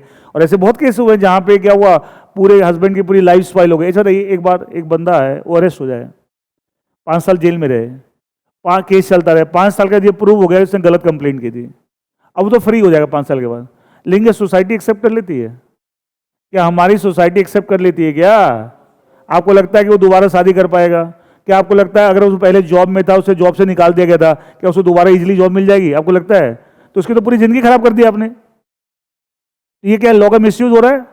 तो बहुत क्रिटिसिज्म है कि सर एंटी डॉरी लॉज आपके मिसयूज होने लगे बहुत जगह. तो अब ये बात चल रही है कि सब इसको अमेंड किया जाएगा, लेकिन अब जब तक अमेंड नहीं होता, भले हम कितना क्रिटिसाइज कर दें, लेकिन क्या चलना तो हमें उसके हिसाब से पड़ता है जो लॉ आज है. ये सुनो, जो लॉ आज है क्या हमें उसके हिसाब चलना पड़ता है? हम कितना भी क्रिटिसाइज, तो हम क्या मान के चल रहे हैं कि जो बना वो क्या है, सही है. हम ये थोड़ी बोल सकते हैं जी मैं तो नहीं मानता, ये तो गलत है, फिर सवाल उठता है कि भला गलत है, let the legislature take a call, let the legislature amend the law. But question आप अपनी वॉइस रेज कर सकते हैं, जिससे थ्रू क्या होगा, लेजिस्लेचर तक ये बात पहुंचती है तो लेजिस्लेचर भी बात लॉ को अमेंड करेगा। लेकिन जब तक लॉ अमेंड नहीं होता, क्या आपको फॉलो तो वही करना पड़ेगा जो है, यस और no. And that's why we are taking a presumption कि जो लॉ बना हुआ है वो सही बना हुआ है, उसमें कोई गलती नहीं है। भले गलती है, लेकिन जब तक चेंज नहीं होता हम अपने आप से चेंज थोड़ी कर सकते हैं। और ऐसे होने लगा तो फिर हर बंदा करने लग जाएगा, फिर तो क्या होगा, फिर लेजिस्लेचर की कोई इंपॉर्टेंस ही नहीं है फिर तो। I hope you got the point. ये सुनो, अब तुम देखो जितने भी एग्जाम्पल देता हूँ, देखो बीच में सब सोसाइटी की डिस्कशन करता हूँ, उसके बिना तो लॉ को समझने के लिए समाज समझना पड़ेगा। समाज की समझ नहीं, क्या लॉ पड़े, कुछ नहीं, बेकार है। देखिए next is that is the statute have been made with a view to exercise the powers given through it equitably and fairly. अच्छा, जितने भी स्टैच्यूट्स होते हैं, क्या हर स्टैच्यूट में कोई अथॉरिटीज होती है ना? अच्छा बताइए, जितने भी आपके स्टैच्यूट में अथॉरिटीज होती हैं, अच्छा कंपनीज एक्ट है, मिनिस्ट्री ऑफ कॉर्पोरेट अफेयर्स का एक अथॉरिटी है, MCA, central government, ROC, registrar of company क्या है, अथॉरिटी है। अच्छा, उनको बहुत सारी पावर्स दी होती है यार, इतने पावर्स नहीं होती है। आप उनको नोटिस भेज सकते हैं, आप ये कर सकते हैं, वो कर सकते हैं, तो बिना पावर के क्या? कोई इनकम टैक्स ऑफिसर आके किसी का रेड मार देता है तो उसको कहीं इनकम टैक्स ने पावर दे रखी तब ना, या अपने मन से आया था वो? अब उसको पावर नहीं है लॉ में, तो भगा दो डंडे मार के, बोले भाग यहां से। उसको भी तो लॉ में पावर दे रखी है, अपने मन थोड़ी कर लेगा वो। हर चीज लॉ से गवर्न हो रही है, हर चीज लॉ से गवर्न हो रही है। तो एक छोटा एग्जांपल देता हूं, before sunrise, before income tax law says that before sunrise आपके यहाँ रेड नहीं हो सकती इनकम टैक्स की। तो कोई अगर सनराइज से पहले कोई आ गया, कोई ऑफिसर आपके घर पे खटखटा की रेड है, भगा दीजिए। लॉ के हिसाब से उसको पावर ही नहीं है बिफोर सनराइज, लॉ में लिखा हुआ है। हर चीज लॉ से गवर्न, थोड़ी ऑफिसर है तो कुछ भी कर देगा। तो क्या उनकी भी तो पावर डिफाइंड है कि आप क्या क्या पावर इस्तेमाल। अच्छा, स्टैच्यूट के थ्रू जो भी अथॉरिटी को जो भी पावर दे रखी है, पावर तो होती है भाई, अप्लीकेबल लॉ इंप्लीमेंट करने का काम उनका है, तो पावर तो देनी पड़ेगी। तो क्या वो पावर्स का वो फेयर इस्तेमाल करेंगे, unfair? It should B use in a fair manner, unfair manner. Obviously तो ये प्रिजम्पशन है। कोई अथॉरिटी बोल दे जी मुझे पावर मिली हुई है, मुझे क्या पता कि फेयर अनफेयर, मैं कुछ भी करूंगा, क्या कर सकता है क्या? वही क्या लिखा हुआ है, the statute have been made with a view to exercise the powers given through it. मतलब उस स्टैच्यू के तो जिनको भी पावर्स दी गई है, it should be exercise in a equitable manner and a justified manner in a fair manner. And then not, ये नहीं बोल सकते जी मैं कहाँ लिखा हुआ जी फेयर मैनर। ऑब्वियसली बात है, प्रिजम्पशन की the powers has to be used in a fair manner, in a justified manner. It should not be misused. It should not be misused. Is it okay with everyone? Is that clear? Next देखिए, भाई जजेस होते हैं, कि जजेस से related जो laws हैं, कोर्ट से रिलेटेड जो लॉज हैं, क्या उनको पावर्स होती है कि आप केस डिसाइड करेंगे एंड ऑल दैट? अच्छा, मान लीजिए पैसे देके अगर रिश्वत खा के गलत केस डिसाइड करें, क्या ये पावर का फेयर यूज है, अनफेयर यूज है? अनफेयर यूज है। क्या जज के ऊपर भी केस हो सकता है? ये सुनो, यही क्या ये का तरीका है आपको, ठीक है? इसका थोड़ी कि सब पावर मिलके सब कुछ भी करते ले जाएंगे। लास्ट देखिए, the statute not intended to be consistent with the principles of international law. अच्छा, हमारे जो लॉज हैं, हमारे कंट्री के लॉ हैं, अच्छा कुछ इंटरनेशनल प्रिंसिपल्स भी होते हैं, इंटरनेशनल लॉज भी होते हैं, तो जरूरी है कि सर हमारे कंट्री के लॉ इंटरनेशनल लॉ से मैच करें, जरूरी है? Not necessary, not the statute not intended to be consistent में match with the principles of international. जरूरी नहीं है कि हमारे जो लॉ हैं वो जरूरी कि प्रिंसिपल्स ऑफ इंटरनेशनल लॉ से मैच करें, जरूरी नहीं। वो अलग है, हमारे लॉज आपको अलग है, जरूरी नहीं कि वो मैच करें। It may match, it may not match. ये सुनो, कोई कंपल्शन नहीं कि it should match with the principles of international law, and it is not a compulsory, it's not a compulsory thing, and कोई जरूरी नहीं है। लेकिन इससे तो ये सारे जो प्रिजम्पशन हमने पढ़े अभी, जैसे सबसे पहले कि साहब जो भी वर्ड्स है इसको literal meaning unless otherwise defined. एक बंदा क्रिमिनल लॉ में लायबल तभी होगा जब मेंसरिया है, ठीक है आपको। देन आप स्टेट और गवर्नमेंट इंस्टीट्यूशन पे लॉ नहीं लगते unless expressly covered. There is no mistake in by the statute making the law, ठीक है। Powers have to be exercised in a fair and equitable manner. And ये सारे presumptions कब लेने हैं? when the intention of the legislature is clear, not clear, not clear। But अगर intention एकदम clear है तब क्या ये आपको लेना अलाउड है? ये प्रिजम्पशन लेना अलाउड है? नहीं। मैं एक इसका एग्जांपल देता हूँ लास्ट पॉइंट का, इसे लास्ट पॉइंट का एग्जांपल देता हूँ। आपका जो अकाउंट्स का पेपर है, अकाउंट्स के पेपर में आपके आई थिंक कल व्यवस्था ने क्लास ली थी ना, तो उसमें आप ये बहुत पढ़ोगे, end S, Indian accounting standard, ठीक है। पहले एएस बोलते थे अकाउंटिंग स्टैंडर्ड, अब बोलते हैं इंड एस, नए बने हैं, पहले खाली अकाउंटिंग स्टैंडर्ड बोलते थे। इंड एस 1, इंड एस 2, इन अलग अलग चीज़ों से रिलेटेड आपको कई सारे अकाउंट है, उनका बोलते हैं इंडियन अकाउंटिंग स्टैंडर्ड। ये जो इंड एस है, ये क्या है, इसको समझिएगा। देखिए,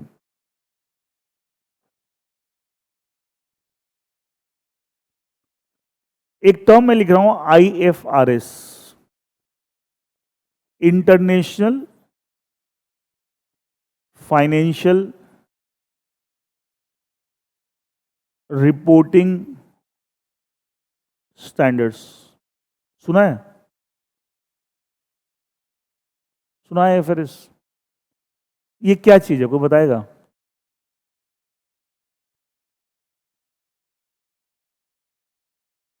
IFRS क्या चीज है, और इसका आपस में क्या कनेक्शन है?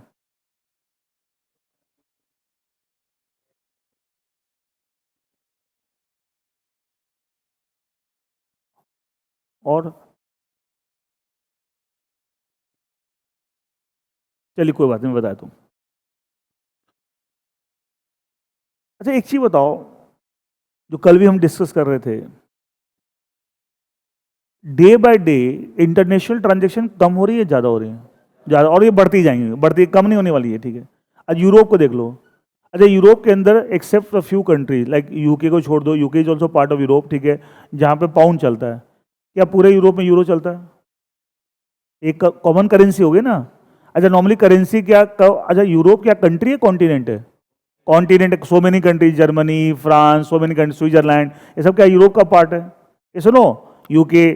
अच्छा, इन सब की, यूके तो पाउंड आज फॉलो कर रहा है, तो एक्चुअली कुछ कंट्री को छोड़ के बाकी सब कंट्री कॉमन करेंसी हो गई। नॉर्मली क्या होता है, एक कॉन्टिनेंट की करेंसी होती है, कंट्री की होती है, तो उन्होंने क्या किया, वो कंसेप्ट ही खत्म कर दिया। अच्छा, यूके, ये पूरे यूरोप में आप घूमते हो, कोई वीजा पासपोर्ट नहीं चाहिए विद इन यूरोप। आप फ्रांस से जर्मनी जाइए, स्विट्जरलैंड जाइए, कोई वीजा पासपोर्ट कुछ नहीं चाहिए। तो क्या वो एक कंट्री की तरह ट्रीट होने लगा? तो क्या वहाँ इंटरनेशनल ट्रांजेक्शन बहुत बढ़ गया उनके लिए, तो बहुत, क्योंकि सब कुछ फ्री हो गया। ये तो डे बाय डे, वो बहुत बड़ी बात है ना, तो पूरे एक स्टेज ऐसे आ जाए कि वर्ल्ड में कहीं वीजा पासपोर्ट नहीं चाहिए, वो बड़ी बात नहीं है। अच्छा, अब सुनो, कई जगह ना ऑन अराइवल वीजा होता है, सुना है? ये कंसेप्ट समझते हो, ऑन अराइवल वीजा?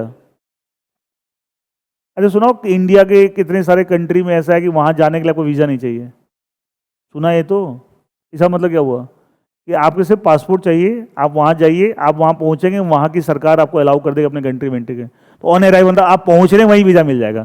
तो नॉर्मली वीज़ा क्या होता है, पहले लेते हैं पहुँचने के बाद, पहले लेते हैं ना, पहले। अच्छा, वो वीज़ा मिलता किससे? मान लिया आपको यूएस जाना है इंडिया से, क्या करोगे? इंडिया में जो यूएस की एम्बेसी है, यूएस की जो एम्बेसी है, उसका जो ऑफिस, उसके थ्रू मिलता है ना। ऐसा एक तरह से वो एम्बेसी पे कंट्रोल किसका है? यूएस गवर्नमेंट का। इंडिया में है लेकिन यूएस की एम्बेसी है, देखते थे वहाँ की सरकार आपको परमिशन दे रही है कि आप हमारे देश में आ सकते हो, दैट इज वीज़ा। इसका पहले परमिशन ले रहे हो या पहले जा रहे हो? इन पे बिना परमिशन के तो आपको टिकट ही नहीं बुक होती, पहले वीज़ा होना चाहिए, उसका टिकट ही नहीं बुक करानी चाहिए। वीज़ा नहीं मिला, अपना टिकट बुक करा, सब वेस्ट हो जाएगा। लेकिन ऑन अराइवल वीज़ा का मतलब क्या हुआ, एक्चुअली वीज़ा है ही नहीं, आप सीधा चले जाइए वहाँ पे, वहाँ पहुँचोगे, वहीं पे आपको अलाउ कर देंगे। इसका तो एक तरह से वो अप्रूवल है, इंटीमेशन है, अप्रूवल इंटीमेशन है, इंटीमेशन हो गई ना कि भाई हम पहुंच गए हैं, हमने इंटीमेट किया, आपने अपने हमारे पासपोर्ट पे स्टैंप मार दी, ठीक है, हमारी एंट्री हो गई उस कंट्री में। ऑन अराइवल वीजा है। अब देखिए, और सुना हुआ day by day on arrival visa बहुत सारे कंट्री अलाउ करते जा रहे हैं, बहुत सारे नंबर ऑफ कंट्री, पहले जितने अलाउ और बढ़ते जा रहे हैं, तो धीरे धीरे क्या हो सकता है, एक स्टेज आती है पूरे वर्ल्ड में वीजा खत्म ही हो जाए। हाँ या ना, बढ़ते जा रहे हैं। आज इंडिया को बोलते हैं, पहले 10 कंट्री अलाउ कर रहे थे कि भाई आप बिना वीजा के आपके दो हमारे यहाँ आ सकते हैं, फिर 15 हो गए, 20 हो गए, 50 हो गए, धीरे क्या होगा, स्टेज क्या हो जाएगी, पूरे वर्ल्ड से खत्म हो जाएगा। चीजें जैसी आज जरूर हमेशा वैसी रहेंगी। इसका तो इंटरनेशनल ट्रांजेक्शन बढ़ते जा रहे हैं। अच्छा, जब इंटरनेशनल ट्रांजेक्शन बढ़ते जा रहे हैं, एक चीज बताओ, कोई यूएस की कंपनी है, इंडिया में काम करने के लिए इन्होंने अपनी ब्रांच ऑफिस खोली, कल ही बताना, या इंडिया में एक सब्सिडरी खोल ली। अरे इंडिया में सब्सिडरी खोल ली, तो वो इंडियन कंपनी जो इंडिया में सब्सिडरी बनाई है, उस पर इंडियन लॉ लगेंगे, है ना। वो अपने फाइनेंशियल स्टेटमेंट कैसे बनाएगी according to Indian accounting standards and all that? ये सुनो, अच्छा वो यूएस में जो उसकी होल्डिंग कंपनी है वो कैसे बना रही है अपने हिसाब से? अच्छा उनके अकाउंटिंग स्टैंडर्ड अलग हैं, उनके अलग तरीके से फाइनेंशियल स्टेटमेंट बनते हैं, हमारे अलग, क्या उनको समझने में दिक्कत आएगी? अच्छा होल्डिंग कंपनी कंट्रोल सब्सिडरी समझ नहीं आया सब यहाँ क्या हो रहा है, कितना टर्नओवर है, कितना प्रॉफिट है, क्या चीज समझ नहीं आती बाय, because there is a difference कि आप अलग तरीके से काम कर रहे हैं अपने फाइनेंशियल, हम अलग तरीके। तो लेकिन इस डिफरेंस की वजह से जो चीजें डिफरेंट हुई तो आपको लगता है कि लोग को आसानी होती है, इंटरनेशनल ट्रांजेक्शन करने में दिक्कत आती है? दिक्कत है। तो अगर इंटरनेशनल ट्रांजेक्शन को हम प्रमोट करते हैं डिस्करेज करते हैं? प्रमोट कर रहे हैं, सब जगह बोलते हैं ग्लोबलाइजेशन हो रही है, तो अगर उसको और बढ़ाना है तो क्या करना पड़ेगा? क्या अलग अलग कंट्री के अंदर जो सिस्टम्स है, प्रोसीजर क्या अलग अलग होने चाहिए, सिमिलर होने चाहिए? सिमिलर होने चाहिए, एक जैसे होने चाहिए। तो उससे क्या होगा? अधिक चीज बताइए, आप अगर किसी कंट्री में जाते हैं, उन लोगों की बातचीत करने का तौर तरीका, खाना पीना, रहना, कपड़े सिमिलर हैं, तो क्या आप भी कल के सोचो मैं भी वहां चला जाऊं, वहीं जाकर रहने लग जाऊं? क्योंकि आपको कंफर्टेबल है, आप कंफर्टेबल है, एकदम अलग हो, बोले भाई मेरे तो नहीं चलेगा वहां पे। हमेशा हम किसके साथ ज्यादा मिक्स होते हैं? जहां पे क्या होता है हमारे सिमिलर चीजें। तो धीरे धीरे वर्ल्ड में क्या किया जा रहा है? इंटरनेशनल ट्रेड को बढ़ाने के लिए, इंटरनेशनल ट्रांजेक्शन को बढ़ाने के लिए क्या कर रहे हैं? वर्ल्ड में हर चीज को सिमिलर बना रहे हैं। अच्छा उसी के लिए क्या किया? एक वर्ल्ड वाइड एक आपको स्टैंडर्ड्स बनाए गए। ये किसी कंट्री की अकाउंटिंग स्टैंडर्ड नहीं है, वर्ल्ड वाइड सारे कंट्री कोई ऑर्गेनाइजेशन बनी एंड उस ऑर्गेनाइजेशन ने मिलकर आपको ये आई को आई फेयर, और उस सारे वर्ल्ड के जितने मेजर कंट्रीज हैं सब उस ऑर्गेनाइजेशन के मेंबर हैं। ये मिलकर एक इन्होंने इंटरनेशनल रिपोर्टिंग स्टैंडर्ड बना लिए। अब अलग अलग कंट्रियों क्या बोला गया कि आप सब अपने अपने कंट्री के जो अकाउंटिंग स्टैंडर्ड बनाए वो इसको बेस बन के बनाओ। तो जैसे इंडिया ने क्या बनाए, इंडेस, इसको बेस करके। तो क्या मतलब हुआ? अगर जितने भी कंट्री इसको बेसिस बना के अपने अपने कंट्री के अकाउंटिंग स्टैंडर्ड बना रहे हैं, जब हमने अपने इंडेस बनाए, तो मुझे बताइए क्या सब कंट्री के अकाउंटिंग स्टैंडर्ड सिमिलर होंगे? हाँ या ना? अगर सिमिलर होंगे तो क्या होगा? क्या सिमिलर होंगे तो क्या होगा? क्या मैच करेंगे? ये सुनो, क्या उससे इंटरनेशनल ट्रेड बढ़ेगा घटेगा? बढ़ेगा। और ये खाली अकाउंट हर चीज में ऐसे हो रहा है। आज तुम सब जीएसटी है, अच्छा गुड्स एंड सर्विस टैक्स है, गुड्स जीएसटी सर ने शुरू भी किया होगा, ठीक है। अच्छा जीएसटी है, अच्छा जीएसटी से पहले इंडिया में क्या था? गुड्स के ऊपर क्या था? एक्साइज, वैट, ये था। सर्विसेज में क्या था? Service tax. ये सुनो, सब हटा के क्या कर दिया? जीएसटी। क्यों? पूरे वर्ल्ड में ही चल रहा है, जितने भी मेजर डेवलप्ड नेशन है सब जगह जीएसटी चल रहा है, वहां अलग अलग कंसेप्ट नहीं है। तो क्या हमने भी जीएसटी ला क्या किया? अलाइन किया, अपने आप को अलाइन किया विद द इंटरनेशनल प्रैक्टिस है कि वहां क्या चल रहा है। ये सुनो, इसका तो एक हर चीज में हो रहा है कि जब तक आप ये नहीं करोगे तो आप इंटरनेशनल ट्रेड नहीं हो पाएंगे। लोग कंफर्टेबल ही नहीं होंगे, यहाँ वाले वहां कंफर्टेबल नहीं, वहां वाले यहाँ कंफर्टेबल नहीं होंगे, सब अलग अलग चल रहे हैं। तो ऐसे कैसे हमें करना पड़ेगा। अब मैं क्या बोल रहा हूं, अब आप इसकी इंटरप्रिटेशन कर रहे हैं, तो क्या इसको, इसके जो प्रोविजन है इसमें जो लिखा हुआ है उसको इंटरप्रेट कर रहे हैं, तो क्या इसको ध्यान में रखते हुए कर रहे हैं? तो क्या ये इंटरनेशनल लॉ से मैच कर रहा है? तो ये बात एकदम क्लियरली ये बना उसी के लिए है। और अभी हमने प्रिजम्पशन क्या लिखा, क्या लिया था कि जरूरी नहीं कि मैच करें, जरूरी नहीं मैच करें, लेकिन ये कब है? जब intention of the legislature clear नहीं है। या तो इंटेंशन ऑफ द लेजिस्लेचर इसके पीछे है ही क्या, इसे हमें इसे मैच कराना है, तो क्या वहां वो प्रिजम्पशन ले रहे हैं हम? वो कब लेना है? जब intention of the legislature clear नहीं है। लेकिन यहाँ तो क्लियर ही है कि साहब ये बनाया इसी के लिए गया है, पहले भी तो काउंटिंग स्टैंडर्ड थे, बट वो हमारे कंट्री के अलग चल रहे थे, बाकी वर्ल्ड से कोई मतलब नहीं था, उनको खाली एस बोलते थे। वो हटा के क्या बनाए गए? इंडेस। उसके पीछे ऑब्जेक्टिव क्या था? कि वो नाम भी है इंडियन अकाउंटिंग स्टैंडर्ड। तो हर कंट्री आप जो क्या कर रहे हैं, जो भी इस इंटरनेशनल प्रैक्टिस आप चलना चाहते हैं उसके हिसाब से अपने अपने कंट्री अकाउंटिंग स्टैंडर्ड, इससे को आप मेजर सारे वर्ल्ड में सब ये हो जाएगा, तो क्या होगा? लोगों को लगेगा सब इंडिया में बिजनेस करो, यूके में करो, यूएस में करो, जर्मनी में करो, जापान में, सब जगह एक जैसे फाइनेंशियल स्टेटमेंट बनते हैं, क्या चीजें बहुत आसान हो जाएंगी। ये सुनो, and more international trade will happen. अब बच्चे करते ये पढ़ लेते हैं, उनको यही नहीं पता होता कि इसका कंसेप्ट कहाँ से निकल गया है। पूरा पढ़ जाते किताब, पूरी किताब, पेपर भी पास कर लेते हैं, उनको ये नहीं पता होता कि इसका कंसेप्ट कहाँ से निकल गया है। हैरानी, एग्जाम में आता नहीं है, फिर वही सारी पढ़ाई एग्जाम के लिए होती है। एग्जाम में कभी नहीं था कि इंडिया का क्या कंसेप्ट है, क्यों लाएगा, पहले भी तो अकाउंटिंग स्टैंडर्ड थे। इससे क्या, अब तो ऐसा होता है, अभी जो प्रिजम्पशन मैंने बताया कि साहब हमारे लॉ जरूरी नहीं स्टैचू की साहब मैच करे विद इंटर, लेकिन जहां इंटेंशन ही की है कि साहब मैच कराना है, वहां तो मैच करेंगे। ये सुनो, लेकिन जहां इंटेंशन लेजिस्लेचर क्लियर नहीं है वहां हम बोल सकते हैं कि जरूरी नहीं है कि साहब आपको मैच करे। I hope this clear. देखो क्या होता है, कहने के लिए एक लाइन होती है, बट कुछ समझने के लिए कितने एग्जाम्पल, कितनी बातें, तब जाके समझ में आते कहना क्या चाहता है। तो इसके साथ हमारे पूरा टॉपिक कंप्लीट हो गया is what are the presumptions one can take, what are presumption one can take while doing the interpretation of statute. लेकिन ये presumption लेना कब allowed है? When the intention of the legislature is not clear, but if the intention एकदम clear है तो वहां पे ये presumption लेना allowed नहीं. Clear है? So आज के लिए इतना ही. किसी को कुछ पूछना है, कोई डाउट है, कोई क्वेरी है, कोई क्वेश्चन तो पूछ सकते हैं. कई बच्चे बोले सर वैसे इतनी बम्बार्डिंग कर दी आपने. अच्छा पढ़ाया क्या? नॉट इवन सिंगल पेज, पूरा एक पेज भी नहीं पढ़ाया. देखो आपको ना ये बात धीरे धीरे फील होगी कि डिस्कशंस आर वेरी इंपॉर्टेंट अगर चीज़ों को अंदर तक ले जाना है तो. अच्छा कभी ऐसा क्यों होता है? हम बेटा ये फाउंडेशन में तो हाँ सर कुछ बताओ, चुप. अंदर तक बात क्यों नहीं जाती है? परमानेंटली बात अंदर तक जहन में क्यों नहीं जाती है? ऊपर ऊपर से खाली पढ़ते हैं. थोड़ा सा डिस्कशन, थोड़ा सा टाइम, थोड़ा सा कोई तो क्या होगा, चीज़ें परमानेंटली सेट हो जाएंगी. वो आप भूल नहीं सकते फिर उस चीज़ों को. एनीवे तो आज के लिए इतना ही. बाकी किसी को क्वेश्चन क्वेरी तो आप पूछ सकते हैं. ठीक है.